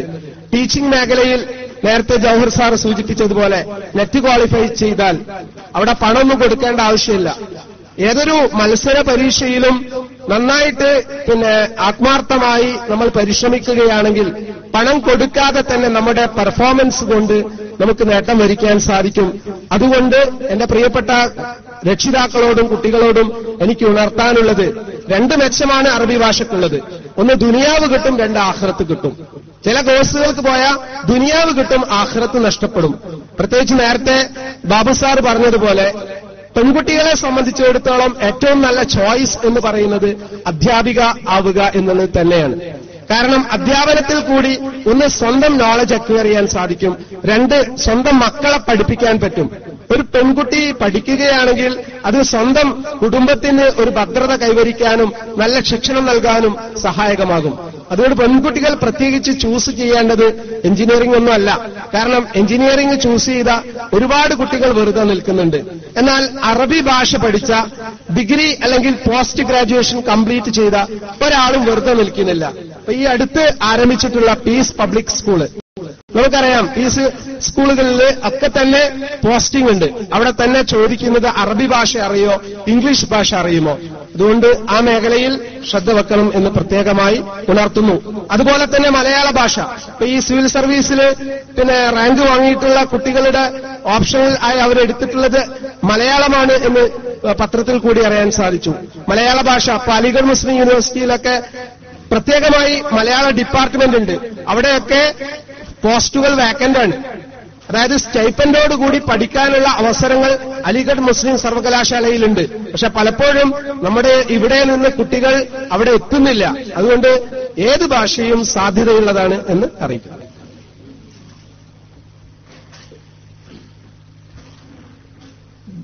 ഭാഷ ഏത് കാലത്തും സ്കോപ്പുള്ളൊരു സാധനമാണ് ഭാഷ, ലാംഗ്വേജ്. പിന്നെ ഇപ്പൊ ചോദിച്ച ചോദ്യം നമ്മുടെ അഫ്സലുലുമ കഴിഞ്ഞ LLBക്ക് പോകാൻ പറ്റുമെന്ന. അഫ്സലുലുമ എന്ന് പറഞ്ഞ ഡിഗ്രിയാണ്. ഡിഗ്രി കഴിഞ്ഞിട്ട് എന്തിനൊക്കെ പോകാൻ പറ്റുമോ അതിനൊക്കെ അഫ്സലുലുമ കഴിഞ്ഞിട്ട് പോവാം. അതാണ് അതിന്റെ പ്രത്യേകത. അപ്പൊ അഫ്സലുലുമ കഴിഞ്ഞ് ഇന്നതിന് പോകാൻ പറ്റുമോ എന്ന് ചോദ്യമില്ല. ഡിഗ്രി കഴിഞ്ഞിട്ട് LLBക്ക് പോവാം. LLBക്ക് രണ്ട് തരത്തിലാണ് പോവുക. ഒന്ന് +2 കഴിഞ്ഞിട്ട് എൻട്രൻസ് പരീക്ഷ എഴുതി 5 വർഷത്തെ LLB കോഴ്സിന് ചേരാം. രണ്ട് ഡിഗ്രി കഴിഞ്ഞ് 3 വർഷത്തെ LLB കോഴ്സിന് ചേരാം. അപ്പൊ അഫ്സലുലുമയാണോ കഴിഞ്ഞ ഒരു പ്രശ്നമല്ല, അഫ്സലുലുമ ഡിഗ്രിയാണ്. ആ ഡിഗ്രി കഴിഞ്ഞ കുട്ടിക്ക് ഡിഗ്രിയുടെ ബേസിൽ മാർക്കിന്റെ അടിസ്ഥാനത്തിൽ LLB കോഴ്സുകൾക്ക് ചേരാൻ പറ്റും എന്നാണ് അതിനുള്ള ഉത്തരം. ഇനി ഒരുപാട് ചോദ്യങ്ങൾ ഉണ്ട്. +2 ഹ്യൂമാനിറ്റീസ് തിരഞ്ഞെടുക്കുന്നതിനുള്ള ഭാവി സാധ്യതകൾ അറിയാൻ ആഗ്രഹിക്കുന്നു. അതേപോലെ ഞാൻ ആദ്യം അത് പറയാം. ഏറ്റവും കൂടുതൽ സാധ്യതയുള്ള ഒരു സ്ട്രീമാണ് ഹ്യൂമാനിറ്റീസ്. ഏറ്റവും കൂടുതൽ ഈ BSc ഒക്കെ എടുത്താൽ അതിന്റെ സാധ്യതകൾ ഒരു സ്ഥലത്ത് വെച്ച് മുട്ടിപ്പോകും, സാധ്യതകൾ കുറയും. ഒരുപാട് പഠിച്ച സയൻസ് ഒക്കെ ആകുമ്പോഴുള്ള പ്രശ്നമാണ്. ഹ്യൂമാനിറ്റീസിൽ നല്ല സാധ്യതകളുണ്ട്. നിങ്ങൾ സാധ്യതകളല്ല നോക്കേണ്ടത്, നിങ്ങളുടെ ഇൻട്രസ്റ്റ് ആണ് പ്രധാനം, താല്പര്യമാണ് പ്രധാനം. സാധ്യതകളുള്ള കോഴ്സ് നോക്കി ഏറ്റവും കൂടുതൽ സാധ്യതയുള്ള ഒരുപാട് കോഴ്സ് ഉണ്ടോ നിങ്ങൾക്ക് ചെയ്യാൻ പറ്റുമെന്നറിയില്ല. അപ്പൊ താല്പര്യമാണ് അതിൽ പ്രധാനം, സാധ്യതകളല്ല. താല്പര്യമുണ്ടോ സാധ്യതയുണ്ട്, താല്പര്യമില്ലേ സാധ്യതയില്ല. അപ്പൊ സാധ്യതകൾ എല്ലാ കോഴ്സിനും അതിൻ്റെതായ സാധ്യതകളുണ്ട്. സാധ്യതയില്ലാത്ത കോഴ്സുകളൊന്നും തന്നെയില്ല. ഹ്യൂമാനിറ്റീസിന്റേതായ സാധ്യതകളുണ്ട്. നല്ല കോഴ്സാണ്, കുഴപ്പമൊന്നുമില്ല. വളരെ കുറച്ച് മാത്രം നമ്മൾ എഫേർട്ട് എടുത്ത് പഠിക്കാൻ പറ്റിയ കോഴ്സാണ് ഹ്യൂമാനിറ്റീസ്, സയൻസ് പോലെയല്ല. അപ്പൊ അതിൻ്റെതായ സാധ്യതയുണ്ട്. നിങ്ങൾക്ക് അതുമായി ബന്ധപ്പെട്ടുള്ള മേഖലയിൽ ഇൻട്രസ്റ്റ് ഉണ്ടോ, നിങ്ങൾക്ക് അതിൽ സാധ്യതയുണ്ട്. സാറ് പറഞ്ഞതാ, സാധ്യത നോക്കി നമ്മൾ പോയതുകൊണ്ട് കാര്യമില്ല. നമുക്ക് അവിടെ എത്തിപ്പെടാൻ കഴിഞ്ഞില്ലെങ്കിൽ നമുക്ക് പ്രശ്നമുണ്ടാവും. ഇനി വേറൊരു ചോദ്യം, ഒരു അറബി കോളേജിലെ ഡിഗ്രി വിദ്യാർത്ഥിനിയാണ്. ഈ കോഴ്സിനൊപ്പം തന്നെ BSc സൈക്കോളജി ഡിസ്റ്റന്റ് ആയി ചെയ്യാൻ ആഗ്രഹിക്കുന്നു. ഇതിന് +2 ആവശ്യമാണോ, അതല്ല അറബിക് പ്രിലിമിനറി മുഖേന സാധ്യമാണോ? ഇത് ഭയങ്കര പ്രശ്നമാണ്. BSc BA രണ്ട് കാര്യങ്ങളാണുള്ളത്. BSc ചെയ്യണമെങ്കിൽ +2 സയൻസ് പഠിച്ചിരിക്കണം. +2 സയൻസ് പഠിച്ചാക്കിയേ BScക്ക് പോകാൻ പറ്റൂ. അഫ്സലുൽ ഉലമ എന്ന് പറഞ്ഞത്, പ്രിലി എന്ന് പറയുന്നതൊക്കെ ഡിഗ്രി BA ചെയ്യാൻ പറ്റിയതാണ്. ഡിസ്റ്റൻസ് ആയിട്ട് നിങ്ങൾക്ക് സൈക്കോളജി കോഴ്സ് ചെയ്യാം. BA സൈക്കോളജിയും BSc സൈക്കോളജിയും ഉണ്ട്. BA സൈക്കോളജി നമുക്ക് ചെയ്യാൻ പറ്റും. ഡിസ്റ്റൻസ് ആയിട്ട് ചെയ്യുമ്പോൾ അതിന് കുറെ പ്രശ്നങ്ങളുണ്ട്. BSc സൈക്കോളജിക്കാണ് സ്കോപ്പ് ഉള്ളത്, ക്ലിനിക്കൽ സൈക്കോളജിക്കാണ് അതിനും സ്കോപ്പ് ഉള്ളത്. അതൊക്കെ ഡിസ്റ്റൻസ് ആയിട്ട് ചെയ്യാൻ ചില പ്രശ്നങ്ങൾ ഉണ്ട്. കാരണം അതിന് ലാബ് ആവശ്യമുണ്ട്. അതുകൊണ്ട് ഡിസ്റ്റൻസ് ആയിട്ട് നിങ്ങൾ BScക്കും MScക്കും പോവുകയാണെങ്കിൽ പോലും 2-3 മാസം അവിടെ ചെന്ന് നിൽക്കേണ്ടതായി വരും. ബാക്കിയൊക്കെ നമ്മൾ വീട്ടിൽ നിന്ന് പഠിച്ചാൽ മതി. അപ്പോൾ BSc ചെയ്യണമെങ്കിൽ +2 സയൻസ് പഠിക്കണം നിർബന്ധമാണ്. MSc ചെയ്യണമെങ്കിൽ MSc സൈക്കോളജി ചെയ്യണമെങ്കിൽ ഏതെങ്കിലും ഡിഗ്രി ഉണ്ടായാൽ മതി. എന്നിട്ട് നമുക്ക് അണ്ണാമല യൂണിവേഴ്സിറ്റി പോലുള്ള യൂണിവേഴ്സിറ്റിയിൽ ഡിസ്റ്റൻസ് ആയിട്ട് MSc ചെയ്യാൻ പറ്റും. അതിന് BSc വേണമെന്നില്ല. അപ്പോ MSc സൈക്കോളജിയുടെ പല ബ്രാഞ്ചുകളും ഒരു BA കാരന് ചെയ്യാൻ പറ്റും എന്ന് മനസ്സിലാക്കുക. ഇനി ഹോട്ടൽ മാനേജ്മെന്റ് കോഴ്സ് പെൺകുട്ടികൾക്ക് തെരഞ്ഞെടുക്കാൻ ഉചിതമാണോ? കാരണം ഈ കോഴ്സിന് ശേഷം ജോലി കിട്ടുന്നത് ഊട്ടി പോലെയുള്ള ടൂറിസ്റ്റ് ഹോട്ടലിലാണ്. എന്താണ് അഭിപ്രായം? നല്ല അഭിപ്രായമാണ്. അതാ ഞാൻ നേരത്തെ നിങ്ങളോട് സൂചിപ്പിച്ചത്. എനിക്ക് അഭിപ്രായക്കേടൊന്നുമില്ല. മുസ്ലിമായ ഒരു പെൺകുട്ടിക്ക് മുസ്ലിമായി ജീവിക്കാനുള്ള സാഹചര്യമുണ്ടോ? നിങ്ങൾക്ക് ജോലി ചെയ്യാം, ഒരു കുഴപ്പമൊന്നുമില്ല. പക്ഷേ ഒറ്റയ്ക്ക് ഊട്ടി പോലെയുള്ള ഒരു ഹോട്ടലില്, അതും ടൂറിസ്റ്റുകൾ വരികയും ബാറുണ്ടാവുകയും അവിടെ സ്ത്രീകളുടെ ശരീരത്തിന്റെ പ്രദർശനത്തിന് പ്രാധാന്യം ഉണ്ടാവുകയും ഒക്കെ ചെയ്യുന്ന ഒരവസ്ഥ ഉണ്ടാകുമെങ്കിൽ അത് ഉചിതമല്ല. അത്രയേ ഉള്ളൂ. ചില ഹോട്ടൽ മാനേജ്മെന്റ് കോഴ്സുകളിൽ മദ്യം എങ്ങനെ ഒഴിച്ച് അതെങ്ങനെ നൽകണമെന്ന് പോലും കോഴ്സിന്റെ ഭാഗമായി പഠിപ്പിക്കുന്നുണ്ട്. അതൊരു മുസ്ലിമിന് പഠിക്കാൻ പറ്റുമോ? ഞാനല്ല തീരുമാനിക്കണ്ടേ. ഒരു മുസ്ലിമായി നിങ്ങൾക്ക് തീരുമാനിക്കാം അതിൽ ഹറാമുണ്ടോ ഹലാലാണോ നിങ്ങൾക്ക് തീരുമാനിക്കാം. ഇതിന് നിങ്ങൾ ആ കോഴ്സ് തിരഞ്ഞെടുത്തോളൂ. ഒരു പെൺകുട്ടിയെ സംബന്ധിച്ച് എല്ലാ ജോലിക്കും വണ്ടിപ്പാഞ്ഞു പോവാൻ പറ്റൂല. അതാണ് ഇസ്ലാമിന്റെ കാഴ്ചപ്പാട്. ഒരു കാറ് വാങ്ങുന്ന കമ്പനി നിങ്ങളൊന്ന് ചെന്ന് നോക്ക്. ഒരു കാറ് വാങ്ങുന്ന പോപ്പുലർ മോട്ടോഴ്സ് ചെന്ന് നോക്ക്. അവിടെ ഫ്രണ്ട് ഓഫീസിൽ തന്നെ ചുണ്ടിൽ ചായം തേച്ച് സുന്ദരിയായ ഒരു പെണ്ണിരിക്കുന്നുണ്ടാവും. ആ പെണ്ണിന്റെ ഏറ്റവും പ്രധാനപ്പെട്ട ജോലി അവിടെ വരുന്ന ആളുകളെ അട്രാക്ട് ചെയ്യാന്നുള്ള, അല്ലേ? അവളുടെ ചിരിയും അവളുടെ ബോഡി ലാംഗ്വേജും വസ്ത്രങ്ങളൊക്കെ അട്രാക്ട് ചെയ്യാന്നുള്ള. ഒരു മുസ്ലിമിന് പറഞ്ഞിട്ട് പോയിരിക്കാൻ പറ്റുമോ എന്ന് ചോദിച്ചാൽ പ്രശ്നമാണ്. ആളുകളെ ആകർഷിക്കുന്ന രൂപത്തിൽ ഇരിക്കാൻ ഒരു മുസ്ലിമിന് പറ്റുമോ? അത് നിങ്ങൾ പഠിച്ചാൽ മതി. ഞാൻ പറയുന്നില്ല. അങ്ങനെയൊക്കെ ചോദിച്ചാൽ ഞാൻ പെട്ടുപോകും. കണ്ടോ, എനിക്കൊരു ബാറുണ്ട്, കള്ളുഷാപ്പുണ്ട്, കിട്ടുന്ന ലാഭം മുഴുവൻ എടുത്തിട്ട് ഞാൻ എത്തിങ്കനെ നടത്തിക്കോളാം എന്ന് പറഞ്ഞാൽ അത് ഹലാലായിക്കോളാന്നില്ലല്ലോ. അങ്ങനത്തെ ഒരു പ്രശ്നം തന്നെയാണ് ഇവിടെ വരുന്നത്. അപ്പോൾ മുസ്ലിം പെൺകുട്ടികൾ അവരുടെ സാഹചര്യം നോക്കേണ്ടതുണ്ട്. ഈ ജോലി കിട്ടിക്കഴിഞ്ഞാൽ ഞാൻ ജോലി ചെയ്യേണ്ട സാഹചര്യം എന്താണ്? അതുകൊണ്ടാണ് ഈ എയറോസ്റ്റസ് പോലെയുള്ള ജോലികൾ പ്രശ്നമാകുന്നത്. ഒറ്റയ്ക്ക് നിൽക്കാൻ സാഹചര്യമുള്ളൊരു ജോലി ഒരു പെണ്ണിനെ സംബന്ധിച്ച് ഏതായാലും പറ്റൂല എന്ന് മനസ്സിലാക്കുക. ഇനി അടുത്ത ചോദ്യവും ഇത് തന്നെയാണ്. MBA കോഴ്സിന്റെ ഭാഗമായി പ്രൊഡക്ട്സുമായി വീടുകളിൽ കയറിയിറങ്ങേണ്ട സാഹചര്യമുണ്ട്. എനിക്കറിയില്ല അങ്ങനെ ഒരു സാഹചര്യം ഉണ്ടോ. കോഴ്സിന്റെ ഭാഗമായി ഇത് അനുവദനീയമാണോ? ഞാൻ പറഞ്ഞല്ലോ, ചില കോഴ്സിന്റെ ഭാഗമായി മദ്യം ഒഴിച്ചു കൊടുക്കുകയും അതിന്റെ അളവും ഒക്കെ പഠിപ്പിക്കുന്നുണ്ട്. അത് നമുക്ക് പഠിക്കാൻ പറ്റുമോ? ഇല്ല. സുഹൈർ മൗലവിയെ പോലെയുള്ള ചില ആളുകൾ പറയുന്നുണ്ട് പലിശക്കണക്ക് എഴുതി പഠിക്കുന്നത് പോലും ഹറാമാണ് എന്ന് സുഹൈർ മൗലവി എന്നോട് പറഞ്ഞിട്ടുണ്ട്.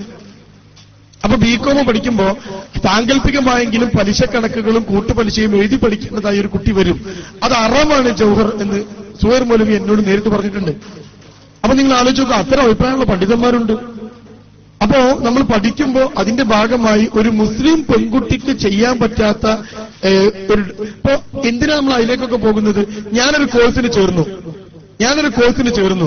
അവിടെ നല്ല പാന്റും കുപ്പായുമാണ് ഡ്രസ്സ്, ഷോൾ ഇടാൻ പറ്റൂല. ആ മുസ്ലിമിന് ആ കോഴ്സ് ചെയ്യാൻ പറ്റുമോ? ഇല്ല. ഞാനൊരു സ്കൂളിൽ ചേർന്നു. അവിടെ മുട്ടുവരെ പാവാട, അവിടുന്ന് അങ്ങോട്ട് പാവാട ഉണ്ടാകാൻ പാടില്ല. ആ സ്കൂളിൽ ചേരാൻ പറ്റുമോ? ഇല്ല. കാരണം മുസ്ലിമായി ജീവിക്കാൻ പറ്റില്ല. നബി ഹിജറ പോയത് എന്തിനാ? നമ്മൾ അവിടുന്ന് ഹിജറ പോവുക. അത്രേ എനിക്കതിൽ പറയാനുള്ളൂ.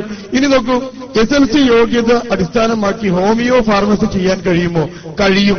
അത്തരം കോഴ്സുകളുണ്ട്.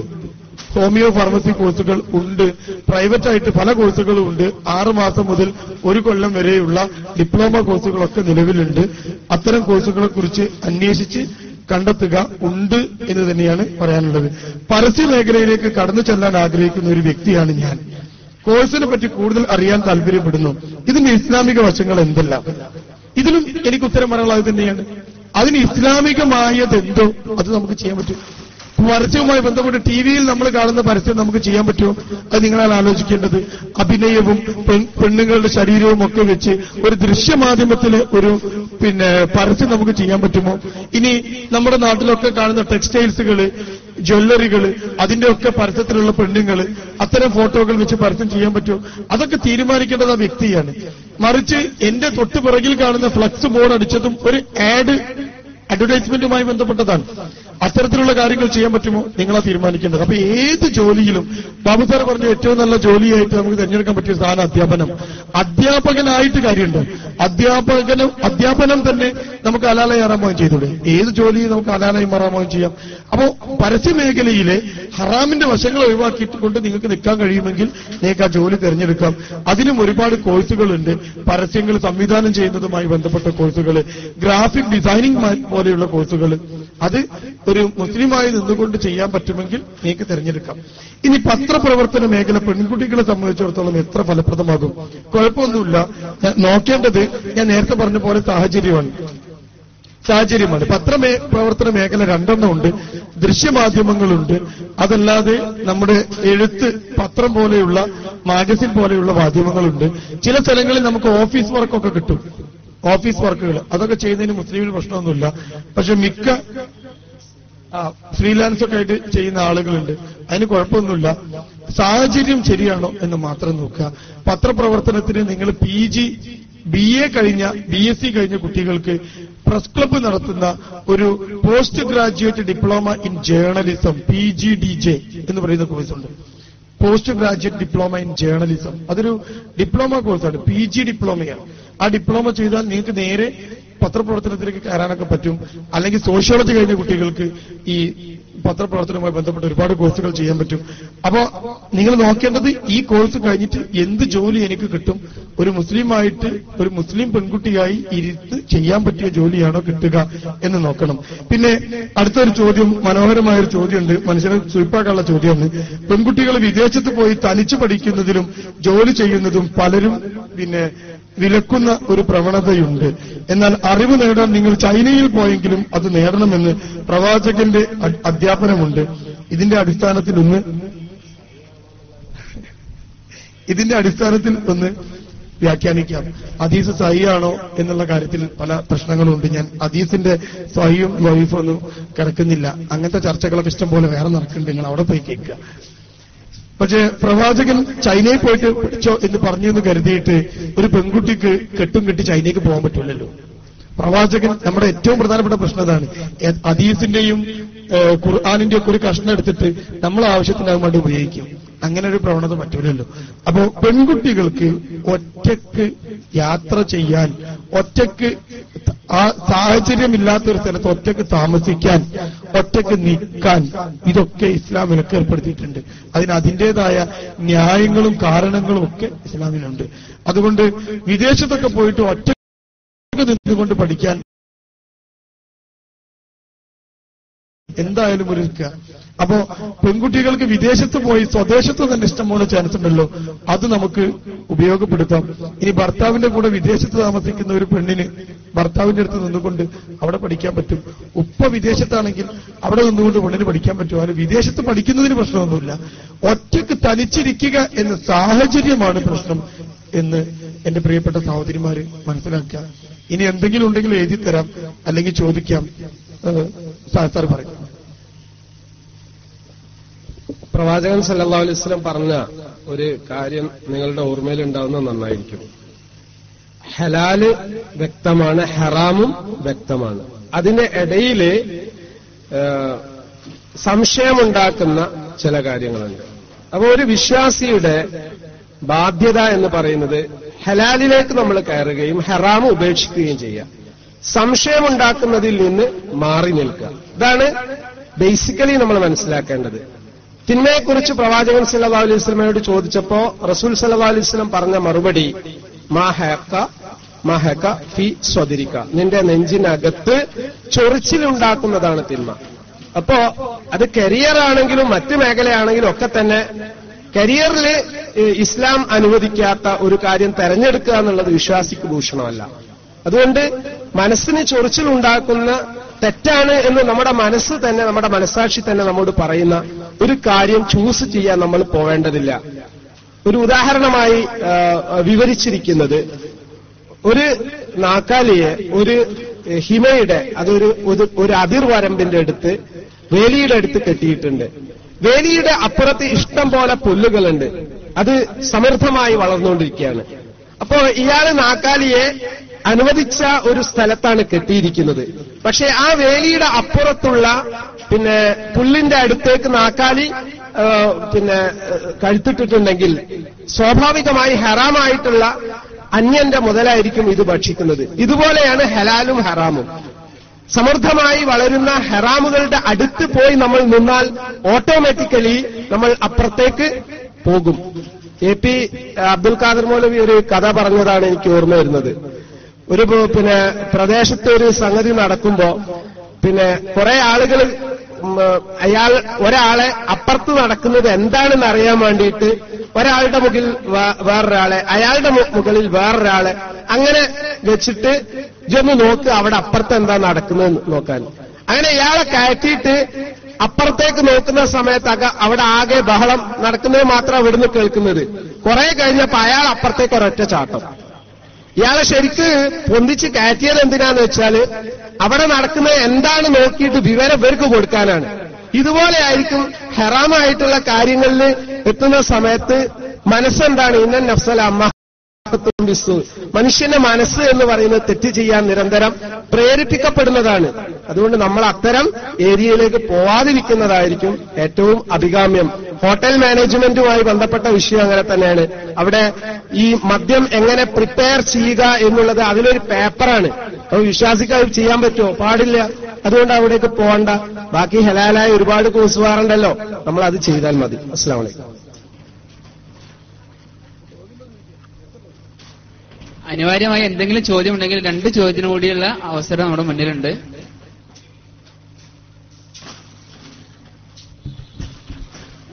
ഒരു പരിഹാരമാണ്.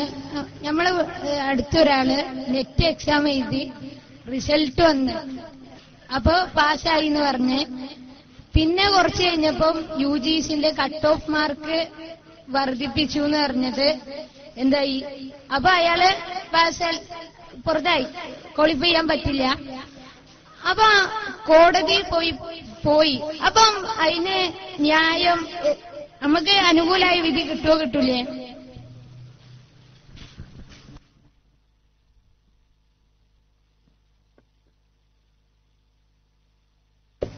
ഈ അടുത്ത കാലത്തായിട്ട് നടന്നൊരു പ്രശ്നമാണ് ഇപ്പം ചൂണ്ടിക്കാണിച്ചത്. UGC ആദ്യം ഒരു കട്ട് ഓഫ് മാർക്ക് പറഞ്ഞു, പിന്നീട് റിസൾട്ട് പ്രഖ്യാപിച്ചപ്പോൾ ആ കട്ട് ഓഫ് മാർക്ക് അല്ല വേറെ കട്ട് ഓഫ് മാർക്ക് വെച്ച് പറഞ്ഞു. ഒരുപാട് ആളുകൾ പുറത്തായി. ആ പുറത്തായ ആളുകൾ മുഴുവൻ കോടതിയിൽ പോയി. അവർക്ക് എല്ലാവർക്കും അനുകൂലമായ വിധി കിട്ടിയിട്ടുണ്ട്. എല്ലാവർക്കും നെറ്റിന്റെ സർട്ടിഫിക്കറ്റും കിട്ടിയിട്ടുണ്ട്.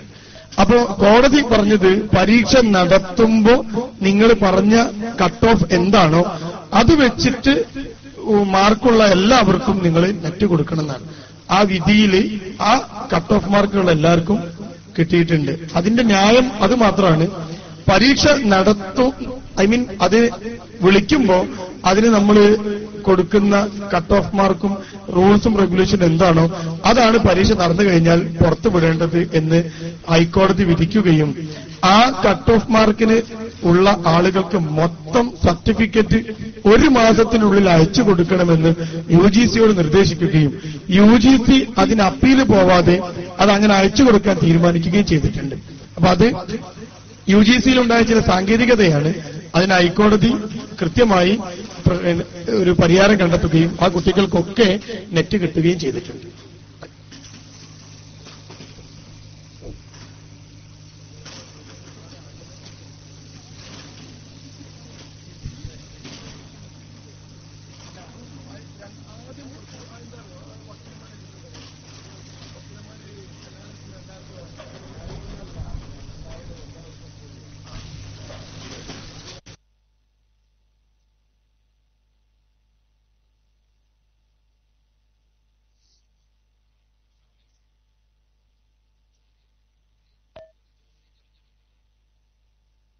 സല്ലല്ലാഹു അലൈഹി വസല്ലം ചെയ്ത ജോലികൾ എന്ന നിലക്ക് ആടിനെ നോക്കൽ, അതുപോലെ കച്ചവടം, ഈ ജോലികൾക്ക് എന്തെങ്കിലും ശ്രേഷ്ഠത ഇസ്ലാമിൽ പറഞ്ഞിട്ടുണ്ടോ? മറ്റു ജോലികളേക്കാൾ ഇത് തെരഞ്ഞെടുക്കുന്ന എന്തെങ്കിലും ശ്രേഷ്ഠത മുൻകാല പണ്ഡിതന്മാർ പറഞ്ഞിട്ടുണ്ടോ എന്നാണ് ചോദ്യം.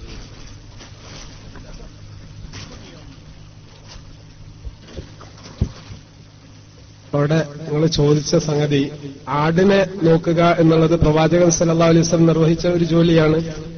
അള്ളാന്റെ റസൂൽ സല്ലല്ലാഹു അലൈഹി വസല്ലമയോടുള്ള മുഹബ്ബത്ത് നമ്മുടെയൊക്കെ മനസ്സിലുണ്ട്.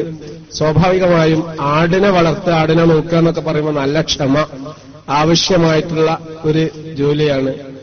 പിന്നെ റസൂലിനെ ഇത്തിബാ ചെയ്യുക എന്നുള്ള അർത്ഥത്തിൽ റസൂല് നിർവഹിച്ച ഇതിന് ഒരു പ്രത്യേക ശ്രേഷ്ഠത ഉള്ളതായിട്ട് എനിക്കറിയില്ല. അത് പണ്ഡിതരോട് കൂടുതൽ നിങ്ങൾ ചോദിച്ച് പഠിക്കണം. ഏതായാലും ക്ഷമ ആവശ്യമുള്ള ഒരു ജോലിയാണ് അത് എന്ന് അനുഭവത്തിൽ നിന്ന് നമുക്കറിയാം. രണ്ടാമത് ചോദിച്ചത് കച്ചവടമാണ്. ഇന്നത്തെ കാലഘട്ടത്തിൽ പ്രത്യേകിച്ച് ഒരു വലിയ ജിഹാദാണ് കച്ചവടം എന്നുള്ളത്. ഹലാലായ രീതിയിൽ കച്ചവടം ചെയ്ത് സമ്പാദിക്കുക എന്നുള്ളത് വലിയ ജിഹാദാണ്. അതുകൊണ്ട് തന്നെയായിരിക്കണം പ്രവാചകൻ സല്ലല്ലാഹു അലൈഹി വസല്ലം ഉണർത്തിയത്, ഈ ഹലാലായ രീതിയിൽ കച്ചവടം ചെയ്യുന്ന ഒരാള് സ്വർഗത്തിലാണ് എന്ന് പറഞ്ഞിട്ടുള്ളത്. അപ്പൊ കച്ചവടത്തിന് തീർച്ചയായും മേന്മയുണ്ട്, പക്ഷെ അത് ഹലാലാവേണ്ടതുണ്ട്. ഒരുപാട് തരത്തിലുള്ള ജോലികളുണ്ട്. അതില് കച്ചവടം എന്നുള്ളത് ഹലാലായിട്ടുണ്ട് എങ്കിൽ അത് ഖൈറാണ്, അല്ല എങ്കിൽ അത് ഷർറുമാണ് എന്നാണ് നമുക്ക് മനസ്സിലാക്കേണ്ടത്. വേറെ പ്രത്യേകമായ ഒരു പദവി നൽകിയതായിട്ടൊന്നും നമുക്ക് കാണാൻ പറ്റില്ല.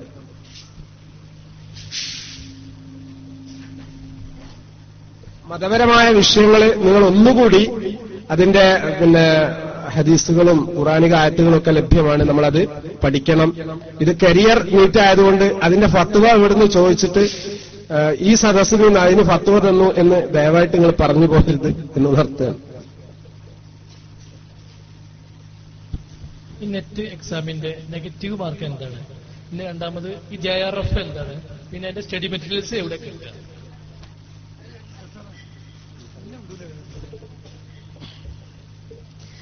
നെഗറ്റീവ് മാർക്ക് ഇപ്പൊ വന്നതാണ് നെറ്റ് എക്സാമില്. മുമ്പ് നെറ്റ് എക്സാമിന്റെ രീതി ഡിസ്ക്രിപ്റ്റീവ് ആൻസർ കൂടി ഉണ്ടായിരുന്നു. 2 പേപ്പർ ഒബ്ജക്റ്റീവ് ടൈപ്പ് നടത്തിയതിനു ശേഷം 3ാമത്തെ പേപ്പർ ഡിസ്ക്രിപ്റ്റീവ് ആയിരുന്നു. എന്ന് പറഞ്ഞാൽ നമ്മൾ എഴുതി പിടിക്കുക തന്നെ വേണം. ഞാനൊക്കെ നെറ്റ് എഴുതിയപ്പോഴുള്ള പേപ്പർ അങ്ങനെയാണ്. ഭയങ്കര ബുദ്ധിമുട്ടാണ്. ഒരു ക്വസ്റ്റ്യൻ നമുക്ക് തരും, ആ ക്വസ്റ്റ്യൻ ആൻസർ ചെയ്താനുള്ള സ്പേസും തരും. ആ സ്പേസ് കഴിഞ്ഞതിന് ശേഷം പിന്നെ അടുത്ത ക്വസ്റ്റ്യൻ ഉണ്ടാവും. അപ്പൊ ഈ സ്പേസിനുള്ളിൽ തന്നെ ഈ ആൻസർ എഴുതി തീർക്കണം. ആ സ്പേസിനുള്ളിൽ തന്നെ എല്ലാ പോയിന്റും വരണം. അപ്പൊ അതൊരു വലിയ കാര്യമായിരുന്നു. അങ്ങനെ 2 മാർക്കിനും 5 മാർക്കിനും പിന്നെ ഒരു പാസേജ് വായിച്ചിട്ട് ഉത്തരം എഴുതാനുള്ളതും ജനറൽ ആയിട്ട് 200-300 വാക്കുകൾ എഴുതാനുള്ള വലിയ എസ്സേയും ഇങ്ങനെയൊക്കെ ഉൾപ്പെട്ടതായിരുന്നു UGCയുടെ ഒരു സിസ്റ്റം. അത് മാറ്റിയിട്ട് അവർ ഒബ്ജക്റ്റീവ് ടൈപ്പ് മാത്രമാക്കി മാറ്റിയപ്പോ നെഗറ്റീവ് മാർക്ക് കൂടി അതിൽ ഉൾപ്പെടുത്തിയതാണ്. അത് നെഗറ്റീവ് മാർക്ക് ഇനി എപ്പോ വേണമെങ്കിലും പിൻവലിക്കാം. ആ UGCയുടെ ഡിസ്ക്രിപ്ഷനാണ്. അവർക്കത് നെഗറ്റീവും പിൻവലിച്ചിട്ട് അങ്ങനെ വേണ്ട ഇങ്ങനെയെന്ന് പറയും. അപ്പൊ സാധാരണ ഒരു PSC പരീക്ഷയിലെ നെഗറ്റീവ് മാർക്ക് പോലെ തന്നെയാണ് UGC പരീക്ഷയിലെയും നെഗറ്റീവ് മാർക്ക്. ഇനി JRF എന്ന് പറഞ്ഞ ജൂനിയർ റിസർച്ച് ഫെലോ എന്നാണ് അതിന്റെ ഫുൾ ഫോം. നെറ്റ് എന്ന് പറഞ്ഞാൽ നാഷണൽ എലിജിബിലിറ്റി ടെസ്റ്റ് എന്നാണ് അതിന്റെ ഫുൾ ഫോം. പരീക്ഷ എഴുതിയ ആളുകളിൽ നമുക്ക് 2 അപ്ലൈ ചെയ്യുമ്പോൾ തന്നെ 2 ഓപ്ഷൻ ചോദിക്കും. നിങ്ങൾ അപ്ലൈ ചെയ്യുന്നത് നെറ്റിനാണോ JRFനാണോ എന്ന ഓപ്ഷൻ ചോദിക്കും. നമുക്ക് ഓപ്ഷൻ കൊടുക്കാം. അപ്പോ 36 വയസ്സാ തോന്നുന്നത്. രണ്ടും കൂടിയാണോ അല്ലെങ്കിൽ ഏതെങ്കിലും ഒന്നാണോ ചോദിക്കും. 36 വയസ്സാ തോന്നുന്നത്. 36 വയസ്സ് കഴിഞ്ഞ ഒരാൾക്ക് JRF എഴുതാൻ പറ്റൂല. അയാൾക്ക് നെറ്റ് മാത്രമേ എഴുതാൻ പറ്റുള്ളൂ. OBCക്ക് എന്തോ റിലാക്സേഷൻ ഉണ്ട്, നിങ്ങൾ അന്വേഷിക്കുക. അപ്പോ OBCക്ക് റിലാക്സേഷൻ ഉണ്ട്. മാക്സിമം 40 വയസ്സ് കഴിഞ്ഞാൽ പിന്നെ JRF എഴുതാൻ പറ്റൂല. എത്ര വയസ്സാണെങ്കിലും നിങ്ങൾക്ക് നെറ്റ് എഴുതാൻ പറ്റും. അപ്പോ നെറ്റും JRF ഒരുമിച്ചാണോ വേണ്ടത് ചോദിച്ച കോളത്തിൽ നിങ്ങൾ യെസ് എന്നാണ് രേഖപ്പെടുത്തിയതെങ്കിൽ നിങ്ങൾക്ക് അതിന്റെ മാർക്ക് വരുമ്പോ ഏറ്റവും ഉയർന്ന മാർക്കിൽ ഉള്ള ആളുകൾക്ക് JRF കിട്ടും. JRF കിട്ടിയ ആൾക്ക് നെറ്റ് ഉൾപ്പെടെയാണ് കിട്ടുക. അയാൾക്ക് കോളേജിൽ ലെക്ചർഷിപ്പ് ഉൾപ്പെടെയാണ് കിട്ടുക. പക്ഷെ JRF കിട്ടിയാലുള്ള ഗുണം അയാൾക്ക് ജൂനിയർ റിസർച്ച് ഫെലോ എന്ന റിസർച്ച് ചെയ്യാനുള്ള ഓപ്ഷൻ ഉണ്ട്. ആ കിട്ടിക്കഴിഞ്ഞാൽ UGC അവർക്കൊരു മെമ്മോ അയക്കും. ഇതാ നിനക്ക് JRF UGC തന്നിരിക്കുന്നു. ആ മെമ്മോയുമായി അയാള് ഏതെങ്കിലും യൂണിവേഴ്സിറ്റിയിലോ കോളേജുകളിലെയോ റിസർച്ച് സെന്ററുകളെ സമീപിക്കണം. അവിടെ റിസർച്ച് സെന്ററുകൾ ഉണ്ടാവും, അവരാണ് റിസർച്ച് നടത്തുക. അവിടെ നിങ്ങളൊരു ഗൈഡിനെ കണ്ടെത്തണം. അപ്പൊ അവിടെ ഗൈഡ് ഉണ്ട്. അപ്പൊ ഇംഗ്ലീഷിനാണ് നിങ്ങൾക്ക് JRF കിട്ടിയതെങ്കിൽ ഇംഗ്ലീഷ് റിസർച്ച് സെന്റർ ആയിട്ടുള്ള ഒരു കോളേജിൽ പോയിട്ട് നിങ്ങളൊരു ഗൈഡിനെ കണ്ടെത്തണം. ഒരു ഗൈഡിന് ഒരു സമയത്ത് 5 പേരെയോ 8 പേരെയോ ഒക്കെ നോക്കാനേ പറ്റുള്ളൂ. അത്രയും പേരുണ്ടെങ്കിൽ പിന്നെ അയാൾക്ക് നിങ്ങൾ എടുക്കാൻ നിവൃത്തിയില്ല. അപ്പൊ ആർക്കാണ് ഒഴിഞ്ഞിരിക്കുന്നത് അങ്ങനെ ഒരു ഗൈഡിനെ നിങ്ങൾ കണ്ടെത്തി ആ ഗൈഡിനോട് കൺസൾട്ട് ലെറ്റർ വാങ്ങി UGCയെ അറിയിച്ച് നിങ്ങൾ നിങ്ങളുടെ റിസർച്ച് സ്റ്റാർട്ട് ചെയ്താൽ ഒരു മാസം UGC 20,000 to 25,000 സയൻസിനൊക്കെ കൂടും. അത്രയും വരുന്ന സ്റ്റൈപ്പൻഡ് ഓരോ മാസവും നിങ്ങൾക്ക് അയച്ചു തരും. അപ്പൊ നിങ്ങൾ JRFന് ചേർന്ന് കഴിഞ്ഞാൽ നിങ്ങൾക്ക് സ്റ്റൈപ്പൻഡ് അയച്ചു തരും. ആ സ്റ്റൈപ്പൻഡ് 5 കൊല്ലം വരെ നിങ്ങൾക്ക് കിട്ടും. അതല്ലാത്ത കുറെ പൈസകൾ വേറെ കിട്ടാനുണ്ട്. 5 കൊല്ലം വരെ അത് കിട്ടും. അപ്പോഴേക്ക് നിങ്ങൾ ഈ റിസർച്ചിന്റെ തിസീസ് സബ്മിറ്റ് ചെയ്ത് നിങ്ങൾ ഡോക്ടറായി മാറിയിട്ടുണ്ടാവും. അപ്പൊ 5 കൊല്ലം വരെ UGC നിങ്ങൾക്ക് പൈസ തരും. ഇനി നിങ്ങൾക്ക് JRFന് പോയില്ല എന്ന് കരുതുക, ഗൈഡിനെ കിട്ടിയില്ല, പോകാൻ കഴിഞ്ഞില്ല എന്ന് കരുതുക, പ്രശ്നമൊന്നുമില്ല. നിങ്ങൾക്ക് നെറ്റ് ആ JRF സർട്ടിഫിക്കറ്റ് വെച്ച് നിങ്ങൾക്ക് കോളേജുകളിൽ ലെക്ചർഷിപ്പിൽ ചേരാൻ പറ്റും. ഇതാണ് റൈറ്റ്. നെറ്റ് കിട്ടിയത് കൊണ്ട് മാത്രം ലെക്ചർ ആവുന്നില്ല എന്ന് സാറ് പറഞ്ഞു. അപ്പോ ലെക്ചർഷിപ്പാണ് തരുന്നത്. നിങ്ങൾക്ക് ലെക്ചർ ആവാനുള്ള ക്വാളിഫിക്കേഷനായി നിങ്ങൾക്ക് കോളേജുകളിൽ ചേരാം എന്നാ പറഞ്ഞത്. ഇതാണ് UGCയും നെറ്റും. സ്റ്റഡി മെറ്റീരിയൽ എന്ന് പറയുന്ന ഒരു സാധനമൊന്നുമില്ല. ഇപ്പം ഒബ്ജക്റ്റീവ് ടൈപ്പ് ആക്കിയത് കൊണ്ട് മാർക്കറ്റിൽ PSC പോലെയുള്ള പുസ്തകങ്ങൾ കിട്ടും. നെറ്റ് എന്ന് പറഞ്ഞാൽ മാത്തമാറ്റിക്സിലെ നെറ്റ് എന്ന് പറഞ്ഞാൽ മാത്തമാറ്റിക്സിൽ എത്ര ബ്രാഞ്ച് ഉണ്ടോ, എന്തൊക്കെ വിഷയങ്ങളുണ്ടോ, അതുമായി ബന്ധപ്പെട്ട എല്ലാ സാധനങ്ങളെക്കുറിച്ചും എവിടെ നിന്നും ചോദ്യങ്ങൾ ചോദിക്കാം. എക്കണോമിക്സിലെ നെറ്റിന് എക്കണോമിക്സുമായി ബന്ധപ്പെട്ട എല്ലായിടത്തും ചോദ്യങ്ങൾ ചോദിക്കാം. അതുകൊണ്ട് ചില വിഷയങ്ങളിൽ നെറ്റ് കിട്ടാൻ എളുപ്പമാണ്. അതിൽപ്പെട്ട ഒരു വിഷയമാണ് അറബിക്.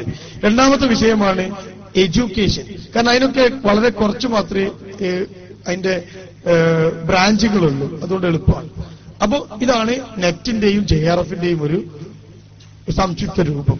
അപ്പോ അതിനുവേണ്ടി കോച്ചിങ്ങിന് പോകണം നിർബന്ധമൊന്നുമില്ല. അതിന്റെ രീതികളെ കുറിച്ച് UGCയുടെ സൈറ്റിൽ കയറിയ എങ്ങനെയാണ് നെഗറ്റീവ് മാർക്ക്, എങ്ങനെയാണ് എക്സാമിന്റെ രീതി, എങ്ങനെ അപ്ലൈ ചെയ്യണം, എവറിത്തിങ് നിങ്ങൾക്ക് കിട്ടും. അതുകൊണ്ട് കൂടുതൽ അറിയേണ്ട ആളുകൾ UGC നെറ്റിൽ കയറിയാൽ UGCന്റെ നെറ്റിൽ എല്ലാ ലിങ്കും ഉണ്ട്. നിങ്ങൾക്ക് മനസ്സിലാക്കുന്ന സിമ്പിൾ ആയിട്ടുള്ള കാര്യങ്ങളൊക്കെ ഉണ്ട്. അതിലിപ്പോ പുതിയതായിട്ടുള്ള നോംസ് എന്താണ്, എന്തൊക്കെയാണ് കാര്യങ്ങൾ, റിസൾട്ട് കാര്യങ്ങളെല്ലാം അതിൽ കിട്ടും. കൂടുതൽ വിവരങ്ങൾക്ക് നെറ്റ് കയറിയാൽ മതി. ഇതാണ് JRF നെറ്റ്. സഹോദരന്മാരെ, ഇതോടുകൂടി നമ്മുടെ ക്യാമ്പ് അവസാനിപ്പിക്കാമെന്നാണ് തോന്നുന്നത്. പക്ഷേ നമ്മുടെ ഫാക്കൽറ്റികൾ എപ്പോഴും നിങ്ങളെ ഉണ്ടാകും എന്ന് തന്നെയാണ് വിശ്വസിക്കുന്നത്. അവർ നിങ്ങൾക്ക് നമ്പറും കൈമാറും. ആവശ്യക്കാരുടെ നമ്പർ നോട്ട് ചെയ്യണമെന്നാണ് ഈ സമയത്ത് അപേക്ഷിക്കാനുള്ളത്. അസ്സലാമു അലൈക്കും. നമ്മൾ നടത്തിക്കൊണ്ടിരിക്കുന്ന ചില പ്രവർത്തനങ്ങൾ ഇവിടെ സൂചിപ്പിക്കുകയാണ്. Education and career solutions Kerala SLC+2 വിദ്യാർത്ഥികൾക്ക് വേണ്ടി എല്ലാ വർഷവും 10 ദിവസത്തെ ഒരു പേഴ്സണാലിറ്റി കരിയർ ഡെവലപ്മെന്റ് ക്യാമ്പ് നടത്തുന്നുണ്ട്. ഈ വർഷം അത് നടന്നത് ബ്ലോസം പബ്ലിക് സ്കൂൾ മഞ്ചേരിയാണ്. കഴിഞ്ഞ 21 മുതൽ മെയ് 1-ാം തീയതി വരെയാണ് ആ പ്രോഗ്രാം നടന്നത്. ഈ ക്യാമ്പിൽ കൂടി കരിയർ രംഗത്ത് കുട്ടികൾക്കുണ്ടാകുന്ന സംശയങ്ങൾ നിവാരണം നടത്താനും കൂടെ തന്നെ ഇസ്ലാമിക വ്യക്തിത്വത്തിന് ആധാരമാക്കിയിട്ടുള്ള ക്ലാസുകൾ നൽകാനും പ്രഗത്ഭരായിട്ടുള്ള പണ്ഡിതർ തയ്യാറായി എന്ന് പ്രിയപ്പെട്ട രക്ഷിതാക്കൾ മനസ്സിലാക്കുക. ഇപ്പൊ വരുന്ന വർഷം ഇൻഷാ അല്ലാഹ് ഏപ്രിൽ 21 മുതൽ മെയ് 30 വരെയുള്ള ഏപ്രിൽ 30 വരെയുള്ള ദിവസങ്ങളിലാണ് ക്യാമ്പ് നടക്കുക എന്ന് അറിയിക്കുന്നു. അതുപോലെ തന്നെ വിവാഹിതരാകുന്ന പെൺകുട്ടികൾക്ക് പ്രത്യേകമായിട്ടുള്ള ഒരു 3 days programme pre marital counselling course ഈ ഓണം വെക്കേഷനിൽ 3 ദിവസങ്ങളിൽ നടക്കുന്നുണ്ട്. അപ്പോ ആ കോഴ്സിന് താല്പര്യമുള്ളവർക്കും ഞാൻ ഇൻഷാ അല്ലാഹ് നമ്പർ നൽകുന്നുണ്ട്, നിങ്ങൾക്ക് രജിസ്റ്റർ ചെയ്യാം. അതുകൊണ്ട് ഉദ്ദേശിക്കുന്നത് ഇസ്ലാമികമായ ദാമ്പത്യ ജീവിതത്തെ സംബന്ധിച്ച് സമഗ്രമായ അറിവ് നൽകുന്ന ഒരു 3 ദിവസത്തെ വിവാഹ പൂർവ്വ കൗൺസിലിംഗ് കോഴ്സാണ് അത്. അതില് ഇതുപോലെ ഡോക്ടർമാരും അതുപോലെ തന്നെ കൗൺസിലേഴ്സും കൂടെ തന്നെ ഇസ്ലാമിക പണ്ഡിതരുമാണ് കോഴ്സ് കൈകാര്യം ചെയ്യുക. അതിന് നിങ്ങളുടെ മക്കളെ ചേർക്കാൻ നിങ്ങൾ പ്രത്യേകം ശ്രദ്ധിക്കുക. പിന്നീട് ഈ വിഷയത്തിൽ കരിയർ എന്ന് പറയുന്നത് ഒരു പരന്ന മേഖലയാണ്. ഒരുപാട് സംശയങ്ങൾ നിങ്ങൾക്കുണ്ടായിരിക്കും. അതുകൊണ്ട് നമ്പർ നോട്ട് ചെയ്യുക. അറിയുന്ന കാര്യങ്ങൾ നിങ്ങൾക്ക് നേരിട്ട് പറഞ്ഞു തരികയും അറിയാത്തത് അന്വേഷിച്ച് പറയാനും സാധിക്കും. ജൗഹർ സാറുടെ നമ്പറും അദ്ദേഹം നൽകുന്നതായിരിക്കും. 9846643828 9846643828 എന്റെ പേഴ്സണൽ നമ്പറാണ്. അതിൽ നിങ്ങൾക്ക് വിളിച്ച് ചോദിക്കാവുന്നതാണ്. ജൗഹർ സാറ് അദ്ദേഹത്തിന്റെ നമ്പറാണ്.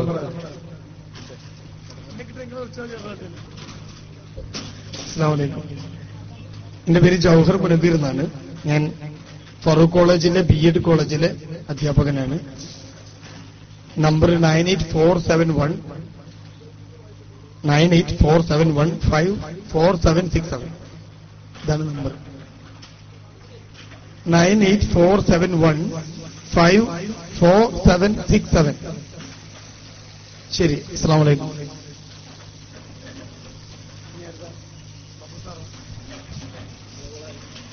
ഞാൻ 1981 തിരുവനന്തപുരം ഗവൺമെന്റ് കോളേജിൽ അധ്യാപകനായി ചേർന്ന മുതലാണ് എന്റെ സർവീസ് ആരംഭിക്കുന്നത്. ശേഷം ഏകദേശം ഒരു 25 വർഷത്തോളം തിരൂർ ഗവൺമെന്റ് കോളേജിലും അവിടെ പ്രിൻസിപ്പൽ ആവുകയും അവിടെ നിന്നും പ്രൊമോഷനായി സ്പെഷ്യൽ ഗ്രേഡ് പ്രിൻസിപ്പലായി ഗവൺമെന്റ് വിക്ടോറിയ കോളേജ് പാലക്കാട് കഴിഞ്ഞ കൊല്ലം വർക്ക് ചെയ്യുകയും കഴിഞ്ഞ മാർച്ചിൽ റിട്ടയർ ചെയ്യുകയും ചെയ്താണ്.